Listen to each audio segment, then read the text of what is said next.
Assalamu alaikum. Very good morning to all. Am I audible? என்னுடைய voice கேக்குதா?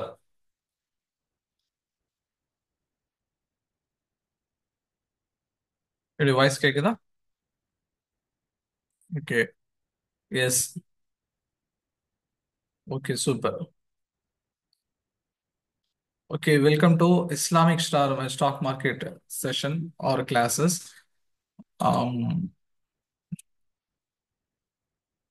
இன்னும் சில பேர் ஜாயின் பண்றாங்கன்னு நினைக்கிறேன். பட் எனிஹவ் நம்ம ஒரு கிரேஸ் டைம் நம்ம கொடுத்துட்டோம். ஆக்சுவலி 10 o'clock நம்ம சொல்லியிருந்தோம்.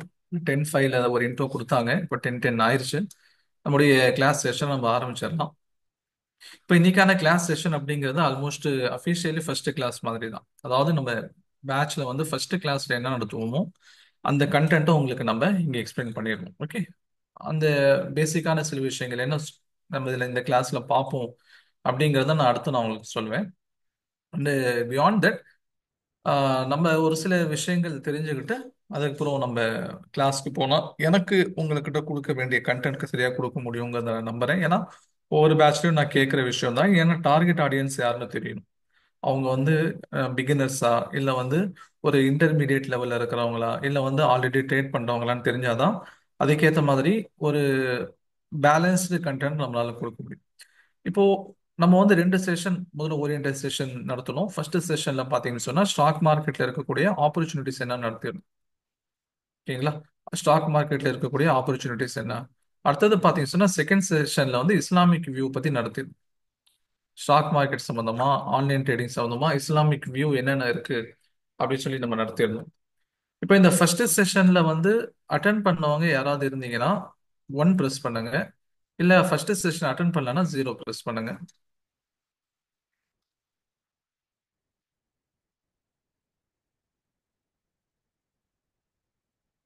எல்லாரும் கொஞ்சம் ரெஸ்பாண்ட் பண்ணாதான் நம்மளால கண்டென்ட்டை வந்து கரெக்டாக உங்களுக்கு கொடுக்க முடியும். ஓகே.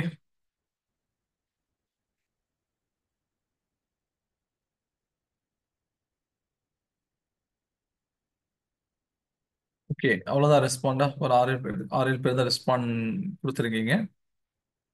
ரெஸ்பாண்ட் பண்ணியிருக்கீங்க. ஓகே. சரி, ஓகே. சரி, செகண்ட் செஷன் நடத்தணும். இப்போ ஃபர்ஸ்ட் செஷன்ல கலந்துக்கிட்டவங்க ஒரு 4 பேர் இருக்காங்க. மற்றவங்க ஃபர்ஸ்ட் செஷன்ல கலந்துக்கல. கிராஃபிக் டிசைன் கிளாஸ் இன்னைக்கு இல்லைங்களா அப்படின்னு கேட்குறீங்க. ஆக்சுவலி அது மேனேஜ்மெண்ட் சைட்லேருந்து அவங்க உங்களுக்கு சொல்லுவாங்க. அது சொந்தமாக இருந்துச்சுன்னா மேபி நீங்கள் அவங்களுக்கு வாட்ஸ்அப் பண்ணால் கூட ரியாஸ் சாருக்கு உங்களுக்கு ரெஸ்பாண்ட் பண்ணுவாங்க. செகண்ட் செஷன் லாஸ்ட் வீக் நினைக்கிறேன். Last week Sunday. ஆமாம், கரெக்ட். லாஸ்ட் சண்டே வந்து இஸ்லாமிக் ஆங்கிள் என்ன அப்படிங்கிறத நம்ம நடத்திடணும். அங்கே ஆல்மோஸ்ட் 45 அட்டண்டீஸ் இருந்தாங்க. அதாவது அட்டண்டன்ஸ் இருந்துச்சாங்க. இப்போ அதில் கலந்துக்கிட்டவங்க இப்போ இருக்கீங்களா? அதில் பார்ட்டிசிபேட் பண்ணேன்னா ஒன் ப்ரெஸ் பண்ணுங்க, இல்லைன்னா ஜீரோ ப்ரெஸ் பண்ணுங்க.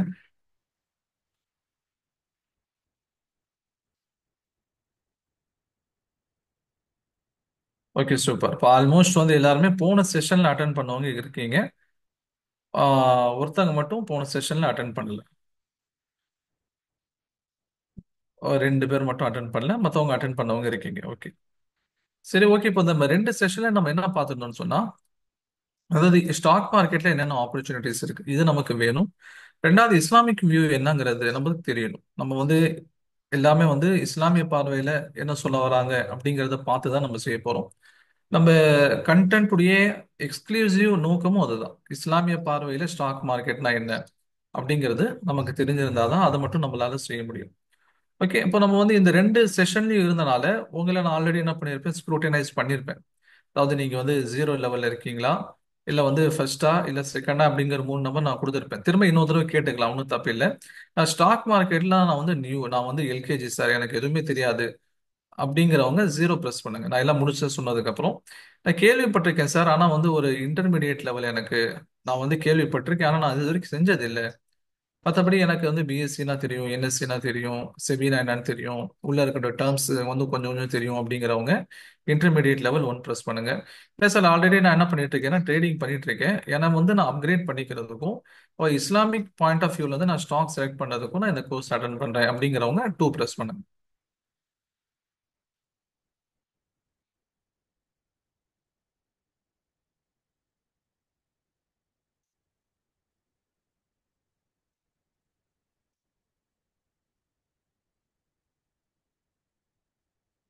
Okay super. அப்ப எல்லா பேட்ச்லயும் பாத்தீங்கன்னு சொன்னா ஜீரோ தான் அதிகமா இருக்கும். ஓகே, எல்லா பேட்ச்லயும் வந்து நான் வந்து எல்கேஜி அப்படிங்கிற லெவல்ல தான் இருக்கும்.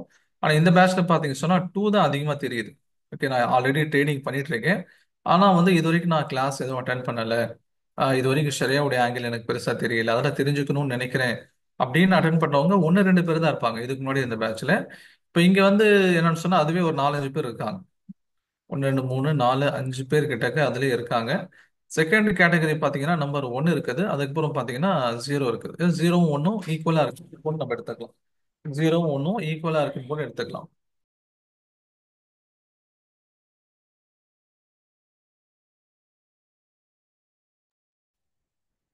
ஓகே, அப்போ என்னன்னு சொன்னா இந்த பேட்சை பொறுத்த வரைக்கும் வந்து ஆல்ரெடி ட்ரேடிங் பண்ணிட்டு இருக்கிறவங்க கொஞ்சம் அதிகமாவே இருக்கிற மாதிரி தெரியுது. எனிஹோ இது வந்து first session as well as ஒரு ஃப்ரீ ஓரியன்டேஷன் செஷனாவும் நம்ம எடுத்துக்கோம். ஓகே, நம்ம என்ன நடத்த போறோம், யார் நடத்த போறோங்கிறத நான் இன்ட்ரோ கொடுக்குறேன்.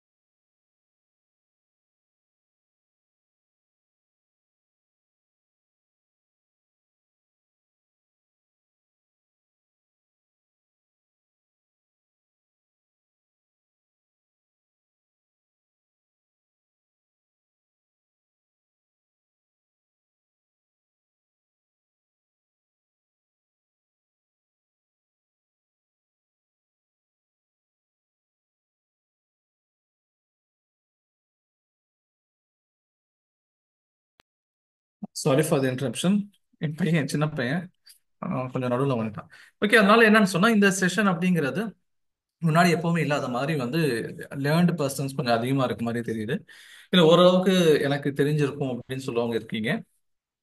அண்ட் ஜீரோல இருக்கிறவங்க எல்கேஜி அப்படின்னு கேட்டகரியில் இருக்கக்கூடியவங்க ஆல்மோஸ்ட் வந்து கம்மியா இருக்கீங்க மற்றவங்களோட கம்பேர் பண்ணும்போது.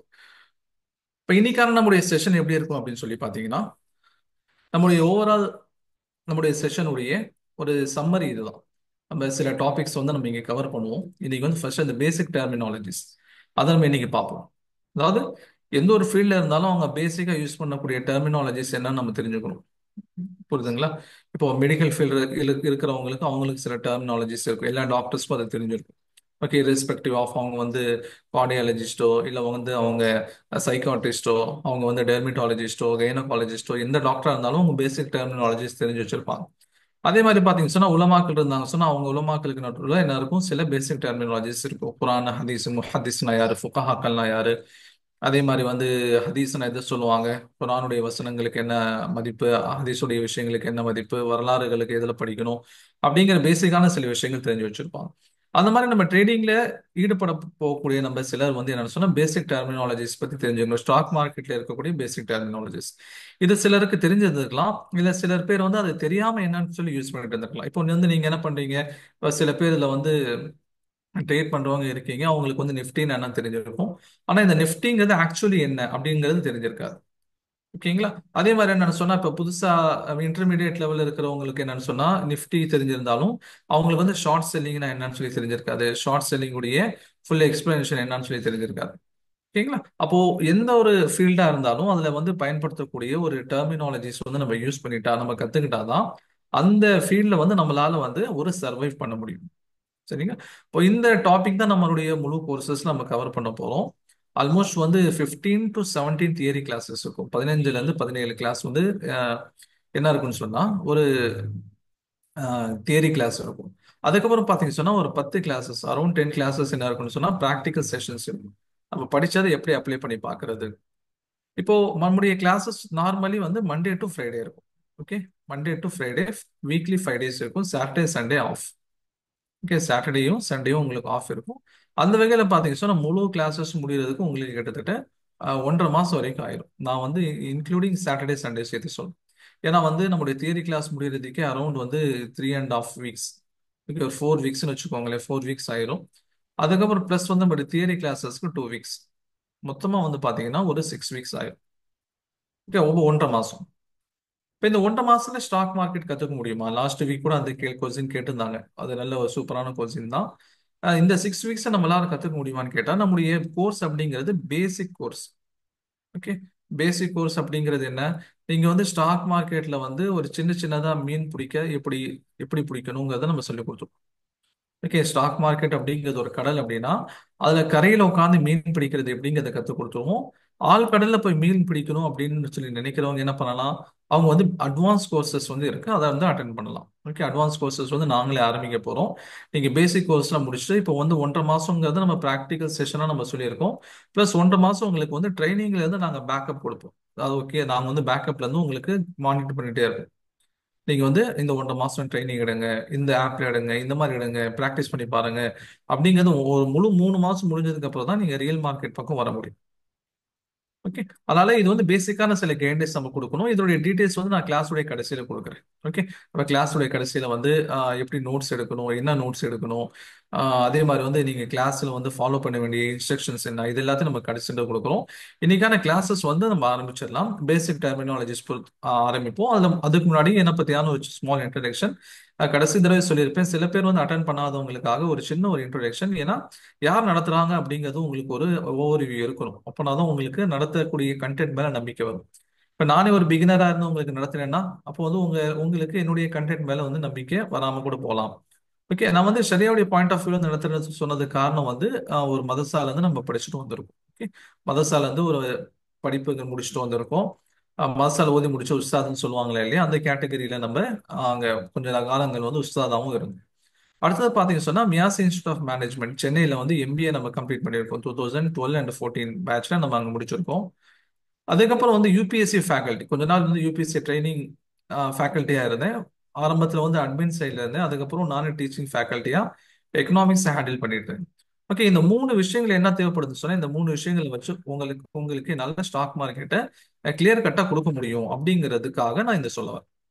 ஓகே, என்னால் வந்து இஸ்லாமிக் பாயிண்ட் ஆஃப் வியூ உங்களுக்கு எக்ஸ்பிளைன் பண்ண முடியும். எம்பிஏ முடிச்சிருக்கனால ஃபினான்ஷியலா என்ன சொல்ல வராங்கங்கிறத சொல்ல முடியும். யூபிஎஸ்சி ஃபேக்கல்ட்டினால கரண்ட்ல என்ன போயிட்டு இருக்கு. ஏன்னா இன்னைக்கு வந்து என்னன்னு சொன்னா நிறைய பேருக்கு வந்து ஸ்டாக் மார்க்கெட் ஈடுபடக்கூடியவங்களுக்கு என்னன்னு சொன்னா சில நியூஸஸ் பத்தியான ஒரு இன்டெப்த் நாலேஜ் இருக்காது. இப்ப அமெரிக்காவுடைய ஃபெடரல் ரிசர்வ், அமெரிக்கால இருந்து அவங்க மாற்றக்கூடிய வட்டி விகிதங்கள் இந்திய மார்க்கெட்டை அஃபெக்ட் பண்ணுதுங்கிறது எல்லாத்துக்கும் தெரியும்.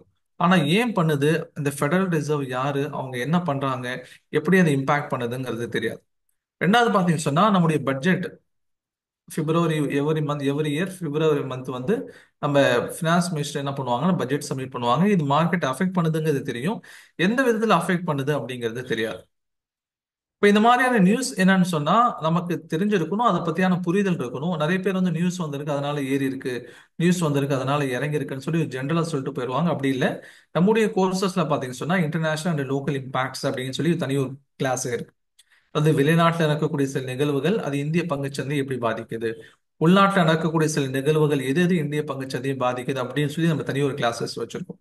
ஆல்ரெடி வந்து நான் இண்டிவிஜுவலா என்ன பண்ணேன், 5 பேட்சஸ் வந்து நடத்தினேன். அதுக்கப்புறம் சைஃபாவோட சேர்ந்து 3 பேட்சஸ் கம்ப்ளீட் ஆயிடுச்சு. நேத்தோட 3வது பேட்சும் கம்ப்ளீட் ஆயிடுச்சு. Okay, இன்னைக்கு 4th பேட்ச் நம்ம ஆரம்பிக்கிறோம். இப்போ ஆல்மோஸ்ட் வந்து 8 பேட்சஸ் வந்து நம்ம கம்ப்ளீட் பண்ணிட்டோம். அல்ஹம்துலில்லாஹ் இது வரைக்கும் நமக்கு ரிவ்யூஸ் வந்து 100% பாசிட்டிவ் ரிவ்யூஸ் தான் வந்திருக்கு. நான் இண்டிவிஜுவலா ஸ்டூடெண்ட்ஸ் கிட்ட கேட்பேன், உங்களுக்கு ஏதாவது நிறை குறைகள் இருந்தால் சொல்லுங்கன்ட்டு. இது வரைக்கும் இந்த ரிவ்யூ வந்ததுல 100% பாசிட்டிவ் ரிவ்யூஸ் தான் வந்திருக்கு. அதே மாதிரி இந்த ஃபீல்ட்ல கொஞ்சம் நம்ம எக்ஸ்ட்ரா நாலேஜ் தெரிஞ்சுக்கணும், எக்ஸ்ட்ரா வந்து நம்ம மக்களுக்கு சொல்லணும் அப்படிங்கிறதுக்காக பிஹெச்டி பண்ற ஐடியாலும் இருக்கு. ஓகே, எங்க எந்த டாபிக்லன்னா இஸ்லாமிக் பேங்கிங் அண்ட் ஃபினான்ஸ் உடைய டாபிக்ல மலேசியாவுடைய இஸ்லாமிக் யூனிவர்சிட்டியில பிஹெச்டிக்கான ஆஸ்பைரிங் இந்த ஆக்சுவலி இந்த பிப்ரவரியில போறது. டாக்குமெண்ட்லாம் வந்து ரெடி பண்ண முடியாதனால கம்மிங் செப்டம்பர்ல நம்ம இன்ஷா அல்லாஹ் அங்க கோர்ஸை ஜாயின் பண்ணிடுவோம். ஓகே, இது வந்து என்னை பத்தியான ஒரு ஸ்மால் இன்ட்ரடக்ஷன். நான் யார் நடத்துறாங்க அப்படிங்கிறது உங்களுக்கு தெரியணும் அப்படிங்கிறதுக்காக தான். ஓகே, இப்போ நம்ம நேரான கண்டக்ட்குள்ள போயிடலாம். ஃபினான்ஷியல் மார்க்கெட்லாம் என்ன அப்படிங்கிறது நமக்கு தெரியணும். முதல்ல மார்க்கெட் அப்படின்னா என்ன. மார்க்கெட் அப்படிங்கிறது ஒரு பையரும் ஒரு செல்லரும் ஒன்று சேரக்கூடிய இடம். அதாவது 2 விதமான மக்கள் ஒன்று சேரக்கூடிய இடம் தான் மார்க்கெட். அங்க அவங்க என்ன வாங்குறாங்க என்ன விற்கிறாங்க அப்படிங்கிறத வச்சு அந்த மார்க்கெட்டுக்கு பேர் வரும். ஓகே, இப்போ வந்து ஒரு மீன் வாங்குறவங்க மீன் விற்கிறவங்க ஒன்று சேர்ந்தாங்கன்னு சொன்னா அதுக்கு பேர் என்னது, மீன் மார்க்கெட்னு சொல்லுவோம். ஓகே, அது வெஜிடபிள்ஸ் வாங்குறவங்களும் வெஜிடபிள்ஸ் விற்கிறவங்களும் ஒன்று சேர்ந்தாங்க சொன்னா அது என்ன சொல்லுவோம், நம்ம காய்கறி மார்க்கெட்னு சொல்லி சொல்லுவோம். சரிங்களா, அதே மாதிரி எலக்ட்ரானிக்ஸ் பொருட்களை வாங்குறவங்க எலக்ட்ரானிக்ஸ் பொருட்களை விற்கிறவங்களும் ஒன்று சேர்ந்தாங்க சொன்னா அது என்ன சொல்லுவோம், எலக்ட்ரானிக்ஸ் மார்க்கெட்னு சொல்லுவோம். எக்ஸாம்பிள் வந்து ரிச்சி ஸ்ட்ரீட். இந்த மாதிரி ஃபினான்ஷியல் இன்ஸ்ட்ருமெண்ட்ஸை வாங்குறவங்களும் ஃபினான்ஷியல் இன்ஸ்ட்ருமெண்ட்ஸை விற்கிறவங்களும் ஒன்று சேரக்கூடிய இடம் தான் ஃபினான்ஷியல் மார்க்கெட். ஓகேங்களா, ஒருத்தர் பணம் கொடுக்க வருவாரு, ஒருத்தர் பணம் வாங்க வருவார். இந்த 2 பேர் ஒன்று சேரக்கூடிய இடங்கள் தான் ஃபினான்ஷியல் மார்க்கெட். எந்த வகையில அவங்க பணம் கொடுக்குறாங்க அப்படிங்கிறத வச்சுதான் அது என்ன இன்ஸ்ட்ருமெண்ட் அப்படிங்கிறது நமக்கு தெரியும். எந்த வகையில அவங்க பணம் கொடுக்குறாங்க, என்ன டீலிங் பண்றாங்க அப்படிங்கிறத வச்சுதான் அவங்க என்ன மார்க்கெட் அப்படிங்கிறது நமக்கு தெரிய வரும். உதாரணமா இப்ப பணம் கொடுக்குறோம் வாங்குறோம்னு சொல்றோம். இது எந்த அடிப்படையில நடக்குது? அதாவது நான் வந்து என்ன பண்றேன், ஒருத்தருக்கு வந்து 1 லேக் நான் வந்து என்கிட்ட எக்ஸ்ட்ராவா இருக்கு, அதை நான் கொடுக்கணும்னு நினைக்கிறேன். இன்னொருத்தர் என்ன பண்றாரு சொன்னா அவருடைய பிசினஸ்க்காக 1 லேக் என்ன பண்றாரு, அவரு வாங்கணும்னு நினைக்கிறாரு. இப்ப நாங்க 2 பேரும் மீட் பண்ணக்கூடிய இடம் தான் வந்து பினான்சியல் மார்க்கெட். இப்ப எந்த இன்ஸ்ட்ருமெண்ட் மூலியமா கொடுக்குறோம்? ரெண்டு மேஜரான இன்ஸ்ட்ருமெண்ட்ஸ் இருக்கு. ஒன்னு வந்து பாண்ட், இன்னொன்னு வந்து ஈக்விட்டி. ஓகே. ஒண்ணு நான் அவருக்கு என்ன பண்ணலாம், கடனா கொடுக்கலாம், அல்லது நான் அவருக்கு வந்து ஒரு முதலீட்டாளரா அவருக்கு பணத்தை கொடுக்கலாம். ரெண்டு ஆப்ஷன் இருக்கு. ஓகே, அதான் இங்க சொல்லியிருக்காங்க பாருங்க. இப்ப நான் கேபிட்டல் அவருக்கு நான் கொடுக்குறேன்னு சொன்னா நான் டெட் ஒரு கடனா அவருக்கு கொடுக்கலாம், அல்லது ஈக்விட்டி ஒரு முதலீட்டாளரா நான் கொடுக்கலாம். இப்ப நான் கடனா கொடுக்குறேன் அப்படின்னு சொன்னா என்ன ஆப்ஷன்ஸ் இருக்கு எனக்கு? பிசினஸ்ல வாங்குறவருக்கு பாத்தீங்கன்னா பேங்க்ல போய் லோன் அப்படிங்கிற வடிவத்துல வாங்கிக்கலாம். இல்லைன்னு சொன்னா ஒரு பாண்ட் இஷ்யூ பண்ணுவார். பாண்ட் அப்படின்னு சொன்னா கடன் பத்திரங்கள். இந்த கடன் பத்திரத்துல என்ன இருக்குன்னு சொன்னா, இந்த கடன் பத்திரத்துடைய மதிப்பு 1 லட்சம் ரூபாய். இதுக்கு வர்றதுக்கு நான் 10% வட்டி கொடுக்குறேன். இவர் 5 வருஷம் கழிச்சு இந்த கடன் பத்திரத்தை நான் மீட்டுக்கிறேன்னு சொல்லி எழுதி கொடுப்பார். இப்ப நான் என்ன பண்ணுவேன், இந்த கடன் பத்திரத்தை நான் வாங்கிட்டு அவருக்கு 1 லட்சம் ரூபாய் பணம் கொடுப்பேன். வருஷத்துக்கு எனக்கு 10% என்ன பண்ணுவார் அவரு? அவர் பிசினஸ் லாபம் வந்தாலும் சரி, நட்டம் வந்தாலும் சரி, 10% அவர் எனக்கு ரிட்டர்ன்ஸ் கொடுப்பாரு. ஓகே, இப்போ 1 லட்சத்துக்கு 10% எவ்வளவு? வருஷத்துக்கு 10,000 ரூபாய் அவர் எனக்கு கொடுப்பார். இந்த மாதிரி 5 வருஷம் எனக்கு கொடுப்பாரு. 5 வருஷம் கழிச்சு என்ன பண்ணுவாருன்னா, இந்த கடனை பத்திரத்தை அவர் வாங்கிட்டு என்னுடைய அசல் அமௌண்ட்டா 1 லட்சம் ரூபாய் அவர் கொடுத்துருவார். இதுதான் டெட். ஓகேங்களா? இங்க கொடுக்கக்கூடிய அந்த ரிட்டர்ன்ஸ் பாத்தீங்கன்னா அதுக்கு பேர் வந்து இன்ட்ரெஸ்ட். இது வந்து வட்டி. அப்ப கடன் பத்திரங்கள், பேங்குடைய லோன் எல்லாமே வந்து வட்டியோட ஃபோக்கஸ் அப்படிங்கிறது இங்க இருக்காது. நம்ம இதுல தான் ஃபோக்கஸ் பண்ணுவோம், ஈக்விட்டி. ஈக்விட்டினா என்ன? நான் 1 லட்சம் ரூபா அந்த ஒரு பிசினஸ் பீப்புளுக்கு, இந்த பிசினஸ் மேனுக்கு கொடுக்குறேன். அந்த 1 லட்சம் ரூபா அவர் வாங்குறாரு. அதை வச்சு அவர் என்ன பண்ணுவாரு அப்படின்னு சொன்னா பிசினஸ் பண்ணுவாரு. பிசினஸ்ல லாபம் வந்துச்சுன்னு சொன்னா அந்த லாபத்துல இருந்து ஒரு பங்கு எனக்கு கொடுப்பாரு. இல்ல பிசினஸ் லாபம் வரலன்னு சொன்னா எனக்கு எந்த பங்கும் கிடையாது. இதுதான் வந்து முதலீடுங்கிறது. இப்ப ஷரியாவுடைய பார்வையில இந்த ஈக்விட்டி அப்படிங்கிறது அனுமதிக்கப்பட்ட ஒண்ணுதான். இது வியாபாரம்ங்கிறது அனுமதிக்கப்பட்ட ஒண்ணுதான். லாபம் வந்தா கொடுக்க போறாரு, நட்டம் வந்தா கொடுக்க மாட்டாரு. இப்ப இந்த ஈக்விட்டி விஷயத்துல தான் நம்முடைய முழு ஃபோக்கஸும் இருக்கும். நம்முடைய ஃபோக்கஸ் வந்து பாண்டுடைய விஷயத்துல இருக்காது. ஈக்விட்டியுடைய விஷயத்துல நம்முடைய ஃபோக்கஸ் அப்படிங்கிறது இருக்கும். சரிங்களா? ஏன்னா பாண்ட் ஏன் நம்ம கூடாதுன்னு சொல்றோம், ஏன்னா அது டைரக்டா இன்ட்ரெஸ்ட், வட்டியுடன் தொடர்புடையது. அதனால நம்ம பாண்டை வந்து வாங்குறதோ விற்கிறதோ அதை பத்தி நம்ம எதுவுமே பேச மாட்டோம். அதுல விஷயத்துல படி நம்ம ஃபோக்கஸ் பண்ண மாட்டோம். நம்முடைய ஃபோக்கஸ் முழுவதுமா எதுல இருக்குன்னு சொன்னா ஈக்விட்டி மார்க்கெட்ல தான் இருக்கும். ஓகேங்களா? அதாவது ஈக்விட்டிக்கு இன்னொரு பேர் தான் ஸ்டாக் மார்க்கெட். ஈக்விட்டிங்கிறது பங்கு, ஸ்டாக் அப்படிங்கிறதும் பங்கு, ஷேர் அப்படிங்கிறதும் பங்கு. இப்போ ஈக்விட்டி மார்க்கெட்னாலும் ஸ்டாக் மார்க்கெட்னாலும் ஷேர் மார்க்கெட்னாலும் எல்லாமே ஒண்ணுதான். இப்போ இதுல என்னென்ன விஷயங்கள் நம்ம பார்க்க வேண்டியது இருக்கு? இப்போ ஸ்டாக் மார்க்கெட் பொறுத்த வரைக்கும் பாத்தீங்கன்னு சொன்னா நமக்கு வந்து ஸ்டாக்ஸ், அதாவது முதலீடுகள் பொறுத்த வரைக்கும் வந்து ஸ்டாக்ஸ் அண்ட் ஈக்விட்டி இருக்கு. நம்முடைய ஃபோக்கஸ் வந்து எதுல இருக்காது? நம்முடைய ஃபோக்கஸ் வந்து பாண்டில் அப்படிங்கிறது இருக்காது. ஓகே, பாண்டில் நம்முடைய ஃபோக்கஸ் அப்படிங்கிறது இருக்காது. நம்முடைய ஃபோக்கஸ் வந்து முழுக்க முழுக்க இந்த ஸ்டாக்ஸ்ல தான் இருக்கும், ஸ்டாக் மார்க்கெட்ல இருக்கும். ஓகே, ஷேர் மார்க்கெட்ல இதை தான் நம்ம ஃபோக்கஸ் முழுசா பண்ண போறோம். இப்போ இதுலயே பாத்தீங்கன்னா சொன்னா ஸ்டாக் மார்க்கெட்டை பொறுத்த வரைக்குமே வந்து அந்த ஃபினான்ஷியல் மார்க்கெட்டை ரெண்டு விதமா பிரிக்கிறாங்க. ஒன்று இந்த மணி மார்க்கெட், கேபிட்டல் மார்க்கெட் சொல்லிட்டு. மணி மார்க்கெட்னு ஒன்றும் இல்லை. உங்களுடைய நீங்க வாங்க கொடுக்கக்கூடிய கடன் வந்து 1 வருஷத்துக்கு கீழே இருந்துச்சுன்னு சொன்னா அது மணி மார்க்கெட்.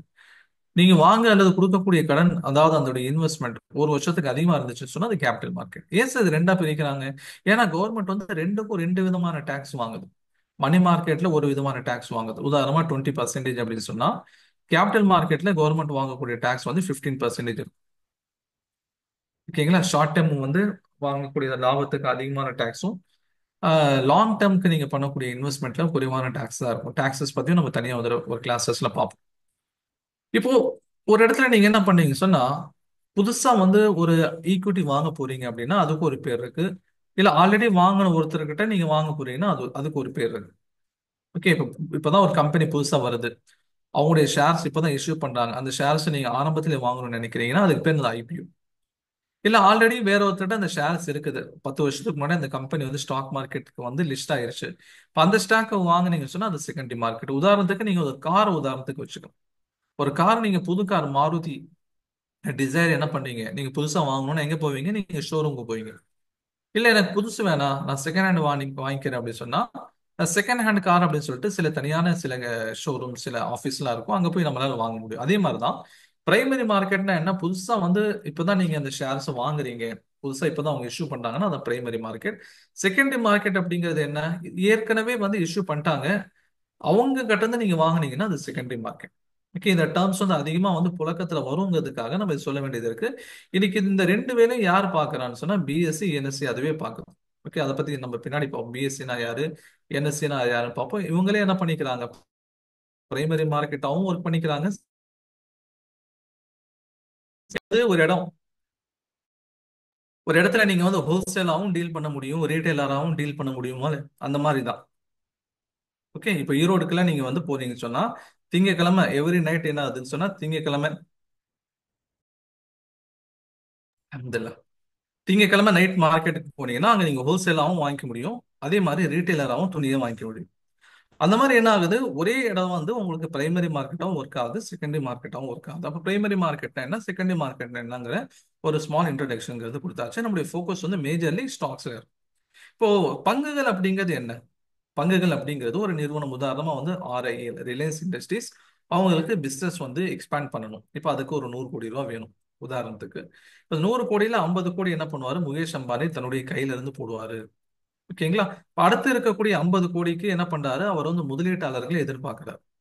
இப்ப முதலீட்டாளர்கிட்ட நீங்க ஒரே ஆள்கிட்ட போய் 50 கோடி கேட்க முடியாது. இந்த 50 கோடி ரூபாய் என்ன பண்ணுவாரு சொன்னா சின்ன சின்ன பங்குகளா அவர் பிரிப்பார். உதாரணமா வந்து 50 கோடி ரூபாய் வேணுமா, ஒரு 5 கோடி பங்கு, 5 கோடி பங்கா பிரிச்சு ஒரு பங்குடைய ஃபேஸ் வேல்யூ அப்படிங்கிறது 10 ரூபா.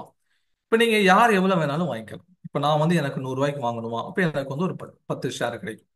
நீங்க வந்து என்ன பண்றீங்க, இல்ல எனக்கு வந்து 100 ரூபாய் இல்ல 1000 ரூபாய்க்கு வாங்குறேன் அப்படின்னு சொல்லி நினைச்சீங்கன்னா உங்களுக்கு வந்து 100 ஷேர் கிடைக்கும். இது மாதிரி நிறைய பேர் என்ன பண்ணுவாங்க சொன்னா அவங்களால முடிஞ்சக்கூடிய அளவு என்ன பண்ணுவாங்க, இந்த பங்குகளை வாங்குவாங்க. அப்ப பங்குகளை வாங்கி இவருக்கு இன்னொரு 50 கோடி ரூபாய் வந்துச்சுன்னு சொன்னா ஒரு பிசினஸ் நடத்துவார். இப்ப இந்த பங்குகளுக்கு 50 கோடி ரூபாய் போடும்போது எல்லாரும் என்ன பார்ப்பாங்க, இந்த இந்த பங்குகள் மூலியமா நமக்கு லாபம் வருமா, இந்த பங்குகள் மூலியமா நம்மளால வந்து ஒரு சம்பாதிக்க முடியுமா அப்படிங்கிறத பார்ப்பாங்க.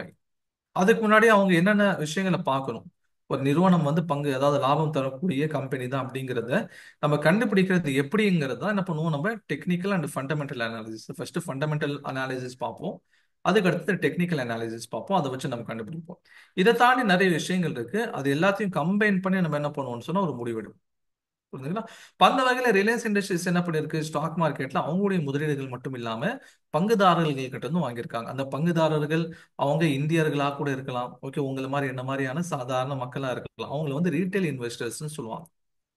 அவங்கள ரீட்டைல் இன்வெஸ்டர்ஸ். அல்லது என்ன பண்ணலாம், எல்ஐசி, ஓகே, இபிஎஃப்ஓ, இஎஸ்ஐ மாதிரியான சில மியூச்சுவல் ஃபண்ட் கம்பெனி, பெரிய பெரிய நிறுவனங்கள் இருக்கலாம். ஓகே, பெரிய பெரிய நிறுவனங்கள் அவங்க பங்குதாரர்களா இருக்கலாம். இவங்களை என்ன சொல்லுவாங்க அப்படின்னு சொன்னா டொமஸ்டிக் இன்ஸ்டிடியூஷனல் இன்வெஸ்டர்ஸ் சொல்லுவாங்க. ஓகே, இந்தியாவில் இருக்கக்கூடிய பெரிய பெரிய முதல், இப்ப நீங்களும் நானும் எவ்வளவு வாங்குவோம், ஒரு 10,000 20,000 50,000 அது லட்சம் 1 லட்சம். ஆனா இவங்க எப்படின்னு பாத்தீங்கன்னா 500 கோடி 1000 கோடி, ஓகே, 2000 கோடி, இந்த மாதிரியான கோடி கணக்குல பணம் போடக்கூடியவங்க டிஐஏ, டொமஸ்டிக் இன்ஸ்டிடியூஷனல் இன்வெஸ்டர்ஸ். வேற யாரும் உள்ள வருவாங்கன்னு சொல்லி பாத்தீங்கன்னா எஃப்ஐஐஸ் சொல்லுவாங்க. எஃப்ஐஐனா யாரு, எஃப்ஐஏனா இதே மாதிரிதான் பெரிய முதலைகள் தான், ஆனா ஃபாரின்ல இருந்து வருவாங்க, அமெரிக்கால இருந்து, சிங்கப்பூர்ல இருந்து, மொரீஷியஸ்ல இருந்து, கனடா, யூரோப்ல இருந்து என்ன பண்ணுவாங்கன்னா அவங்க முதலீடுகள் செய்வாங்க. இவங்க தான் ஃபாரின் இன்ஸ்டிடியூஷனல் இன்வெஸ்டர்ஸ். அந்த வகையில இப்ப நம்ம இங்க காமிச்சிருக்கக்கூடிய இந்த பை சார்ட் இருக்குது, இது ரிலையன்ஸ் இண்டஸ்ட்ரீஸ் உடைய பங்குகளை பத்தியான ஒரு டீடைல் ரிப்போர்ட். இப்ப 100% ரிலையன்ஸ் இண்டஸ்ட்ரீஸ் உடைய பங்குகள் யார்கிட்ட இருக்கு, 50.62% ப்ரொமோட்டர்ஸ் கிட்ட இருக்கு. ப்ரொமோட்டர்ஸ் யாரு, இந்த நிறுவனத்தை உருவாக்கியவர்கள். இந்த நிறுவனத்தை உருவாக்கியவர்கள் யாரு, முகேஷ் அம்பானி, அந்த அம்பானி ஃபேமிலி.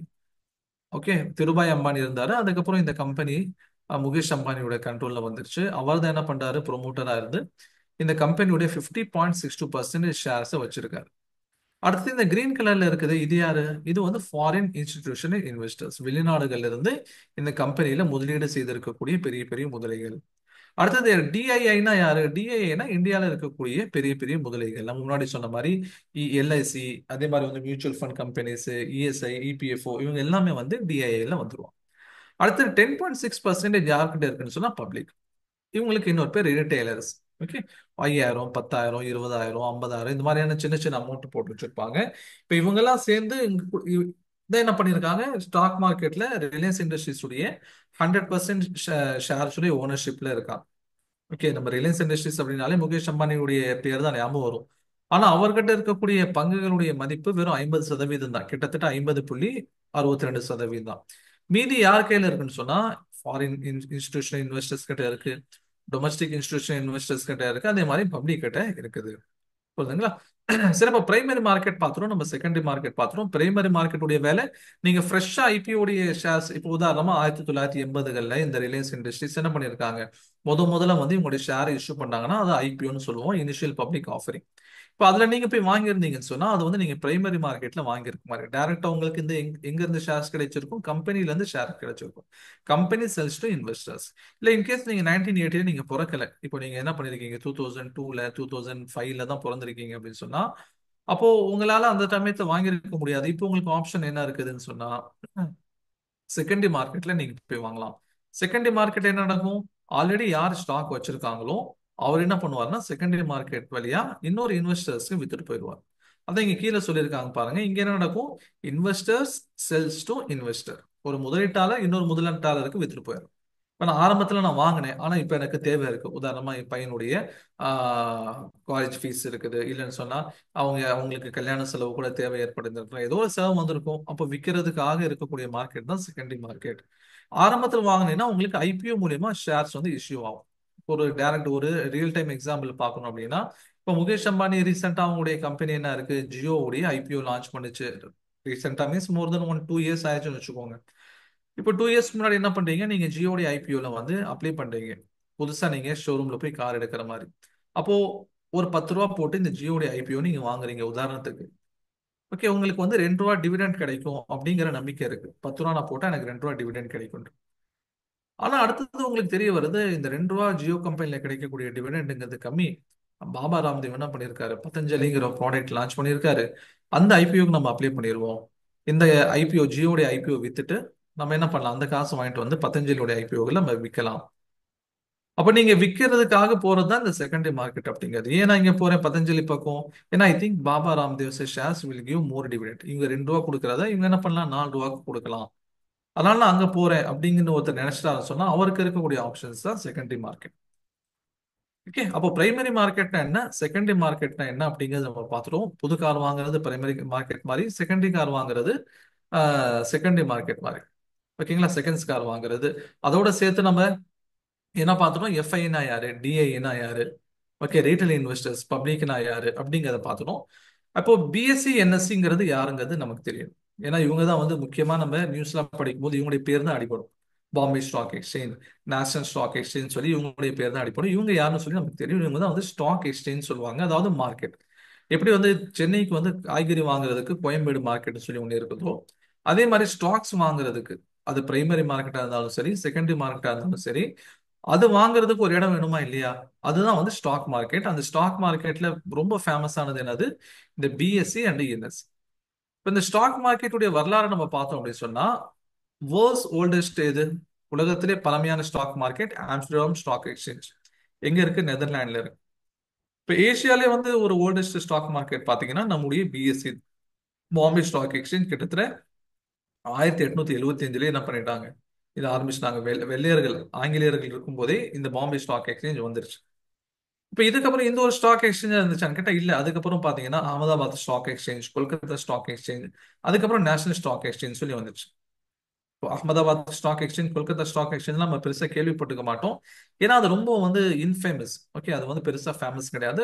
ரொம்ப ஃபேமஸான ஸ்டாக் மார்க்கெட்டா நம்ம இந்தியாவில் BSE NSE, Bombay stock exchange, national stock exchange ரெண்டுமே மும்பைல தான் இருக்கு. இப்போ பாம்பே ஸ்டாக் எக்ஸ்சேஞ்சுனால பாம்பேலையும், நேஷனல் ஸ்டாக் எக்ஸ்சேஞ்சுனால டெல்லியிலும் இருக்கும்னு கிடையாது. ரெண்டுமே வந்து இங்கே தான் இருக்கு, ரெண்டுமே வந்து மும்பைல தான் இருக்கு. இப்போ மற்ற மார்க்கெட்லாம் இருக்கு, ஆனா வந்து பேரளவுல தான் இயங்கி கொண்டு இருக்கு. பெருசா அதுக்கான ஒரு முக்கியத்துவங்கிறது கிடையாது. அப்ப நீங்க வந்து ஒரு ஸ்டாக் வந்து விற்கணும்னு நினைக்கிறீங்க, அல்ல நீங்க வாங்கணும்னு நினைக்கிறீங்கன்னு சொன்னா இந்த பிஎஸ்சி என்எஸ்சி வழியா தான் உங்களால நீங்க வாங்கி ஆகணும். ஓகே, இப்ப இந்த பிஎஸ்சி என்எஸ்சிங்கிறது இருக்கு, இவங்களால சுய ஆட்சியா அதாவது அவங்களால தன்னாட்சியா அவங்களால செயல்பட முடியுமா அப்படின்னு சொல்லி கேட்டீங்கன்னா கிடையாது. ஏன், ஏன்னா பிஎஸ்சி என்எஸ்சி ரெண்டையும் வந்து கண்காணிக்கிறதுக்கு ஒரு அமைப்பு இருக்கு, அதுக்கு பேர் தான் செபி. ஓகேங்களா, செபி வந்து ஏற்படுத்தக்கூடிய ரூல்ஸ் அண்ட் ரெகுலேஷன்ஸை ஃபாலோ பண்ணி தான் இந்த பிஎஸ்சி என்எஸ்சியில் இருக்கக்கூடிய இந்த பிஎஸ்சி என்எஸ்சியில் இருக்கக்கூடிய இன்வெஸ்டர்ஸ், அதில் இருக்கக்கூடிய பிசினஸ் பீப்புள் எல்லாமே வந்து ஒர்க் பண்ண முடியும். ஓகே, இந்த பிஎஸ்சி என்எஸ்சிங்கிறது செபி ஏற்படுத்தக்கூடிய கைட்லைன்ஸை ஃபாலோ பண்ணிட்டு தான் என்ன பண்ண முடியும், அவங்களால செயல்படவே முடியும். இப்ப இந்த ரெண்டு மார்க்கெட்டையும் வந்து ரெகுலேட் பண்றதுக்காக இருக்கக்கூடிய அமைப்பு தான் செபின்னு சொல்லுவாங்க. இது ஒரு ரெகுலேட்டிங் பாடி. எப்படி வந்து இந்தியாவில் வந்து பேங்க்ஸை வந்து செயல்படுத்துறதுக்கு, பேங்க்ஸை ரெகுலேட் பண்றதுக்கு யார் இருக்கா? ரிசர்வ் பேங்க் ஆஃப் இந்தியான்னு சொல்லி ஒருத்தங்க இருப்பாங்க, ஆர்பிஐன்னு சொல்லி சொல்லுவோம். இந்த ஆர்பிஐ தான் என்ன பண்றாங்க, இந்தியாவில் இருக்கக்கூடிய banks. Okay, either public or private. Public பேங்க்குக்கான எக்ஸாம்பிள் யாரு? எஸ்பிஐ. ஓகே, அதே மாதிரி வந்து Indian bank. Okay, Indian bank, Indian overseas bank, Canara bank, இதெல்லாம் வந்து பாத்தீங்கன்னு சொன்னா பப்ளிக் செக்டர் பேங்க்னு சொல்லுவாங்க. அதே மாதிரி பிரைவேட் செக்டர் பேங்க், உதாரணமா வந்து கரூர் வைசியா பேங்க். ஓகே, அதே மாதிரி லட்சுமி விலாஸ் பேங்க், ஐசிஐசிஐ, இதெல்லாம் பிரைவேட் பேங்க். இது எல்லாருமே என்ன பண்ணி தான் ஆகணும், இவங்க பிரைவேட்டா இருந்தாலும் சரி, பப்ளிக்கா இருந்தாலும் சரி, ரிசர்வ் பேங்க் ஆஃப் இந்தியாவுடைய கண்காணிப்பு கீழே தான் செயல்பட்டு ஆகணும். அவங்களுடைய இன்ஸ்ட்ரக்ஷன்ஸை ஃபாலோ பண்ணி தான் செயல்படணும். இல்லைன்னா பெனால்ட்டி போடுவாங்க. ஒரு லெவலுக்கு மேல உங்களுடைய பேங்கை க்ளோஸ் பண்றது கூட உங்களுக்கு பவர் இருக்கு. இப்போ பேங்கை ரெகுலேட் பண்றதுக்கு ஒரு அமைப்பு இருக்குது, ஆர்பிஐ மாதிரி. இப்போ செபிஏ என்னன்னு சொன்னா என்எஸ்சி, பிஎஸ்சி, ஸ்டாக் மார்க்கெட் எல்லாத்தையும் ப்ரொடெக்ட் பண்றது யாருடைய வேலைன்னா செபியுடைய வேலை. இவங்களுடைய வேலை வந்து ஒரே வார்த்தையில சொல்லணும் அப்படி சொன்னா ப்ரொடெக்ஷன் ஆஃப் இன்வெஸ்டர்ஸ். அது முதலீட்டாளர்களுக்கு பாதிப்பு வராத வண்ணம், முதலீட்டாளர்கள் பாதிக்கப்படாத வண்ணம், அவங்களுக்கு அதிருப்தி ஏற்படாத வண்ணம் பிஎஸ்சி, என்எஸ்சி, ஸ்டாக் மார்க்கெட் செயல்படுதா அப்படிங்கறத ஊர்ஜிதப்படுத்துறது இவங்களுடைய வேலை. ஆனால் தான் அப்பப்போ என்ன பண்ணுவாங்க சொன்னா வந்து இன் பிட்வீன், அதாவது அதாவது ஒரு ப்ராப்பர் இன்டர்வெல்ல வந்து அவங்க ரிஃபார்ம்ஸ் கொடுத்துக்கிட்டே இருப்பாங்க. நீங்க இந்த மாதிரி எல்லாரும் பண்ணணும், இந்த மாதிரி பண்ணணும், இப்படி பண்ணக்கூடாது, இந்த மாதிரி இன்வெஸ்டர்ஸ்க்கு பாதிப்பா நீங்க செய்யக்கூடாது, இந்த டாக்குமெண்ட்ஸை நீங்க வெளியே கொடுக்கணும், இந்த டாக்குமெண்ட்ஸ் வந்து இயர்லி ஒன்ஸ் கொடுக்கணும்னு சொல்லி ரெகுலேஷன்ஸ் யார் கொடுப்பான்னு சொன்னா செபிக்கு தான். செபி தான் அந்த கொடுப்பாங்க. அவங்களுக்கு தான் அந்த அத்தாரிட்டி. ஓகேங்களா? சரி, இப்ப நான் முன்னாடி சொன்னோம் ஸ்டாக் மார்க்கெட் பொறுத்த வரைக்கும் பிஎஸ்சி என்எஸ்சிங்கிறது ஸ்டாக் மார்க்கெட். ஓகே, இவங்களை ரெகுலேட் பண்றது யார் அப்படின்னு சொன்னா செபி அப்படின்னு சொல்லியிருந்தோம். சரிங்களா? செபி என்ன பண்ணுது, இந்த ஸ்டாக் மார்க்கெட்டை ரெகுலேட் பண்ணுது. இப்போ இந்த பிஎஸ்சி என்எஸ்சி மூலியமா தான் நீங்க வந்து என்ன பண்ண முடியும், அதாவது ஸ்டாக்ஸை வந்து பை பண்றதுக்கும் செல் பண்றதுக்கும் முடியும். அதுக்காக டைரக்டா நீங்க போய் பிஎஸ்சி என்எஸ்சில போய் எனக்கு வந்து ஸ்டாக்ஸ் கொடுங்கன்னு கேட்க முடியுமானா முடியாது. இவங்களுக்கு கீழே என்ன இருப்பாங்க சொன்னா புரோக்கர்ஸ் இருப்பாங்க. அந்த புரோக்கர்ஸ் என்ன பண்ணுவாங்கன்னா பையர் அண்டு செல்லருக்கு நடுவுல வந்து ஒரு இன்டர்மீடியேட்டா இருப்பாங்க.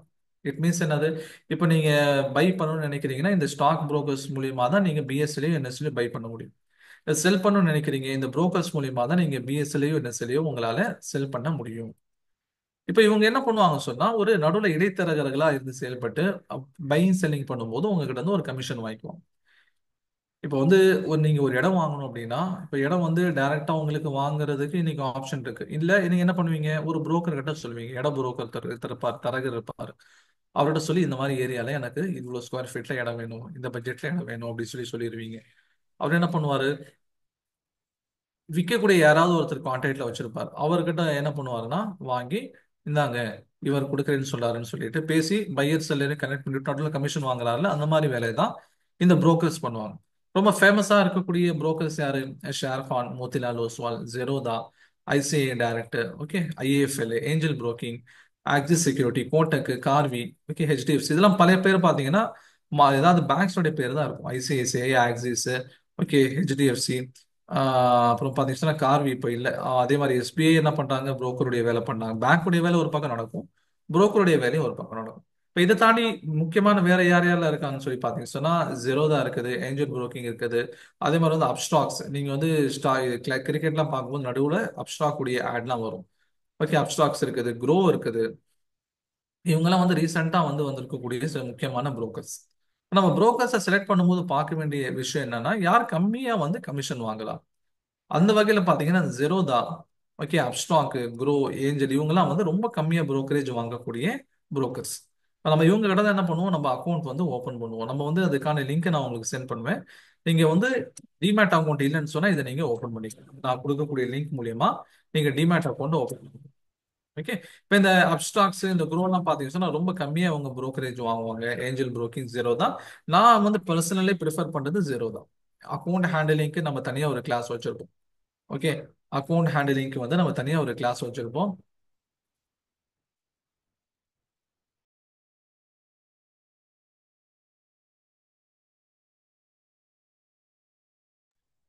ஓகே. இப்போ இந்த ஜெரோதா யாருன்னு சொன்னா நம்ம அக்கௌண்ட் ஹேண்ட்லிங் பத்தி பார்க்கும்போது இது எப்படி இந்த அக்கௌண்ட்டை யூஸ் பண்றது அப்படிங்கறது நம்ம பார்ப்போம். ஏன் ஜெரோதாக்கு நம்ம ப்ரிஃபரன்ஸ் கொடுக்குறேங்கிறது உங்களுக்கு பின்னாடி புரிய வரும்.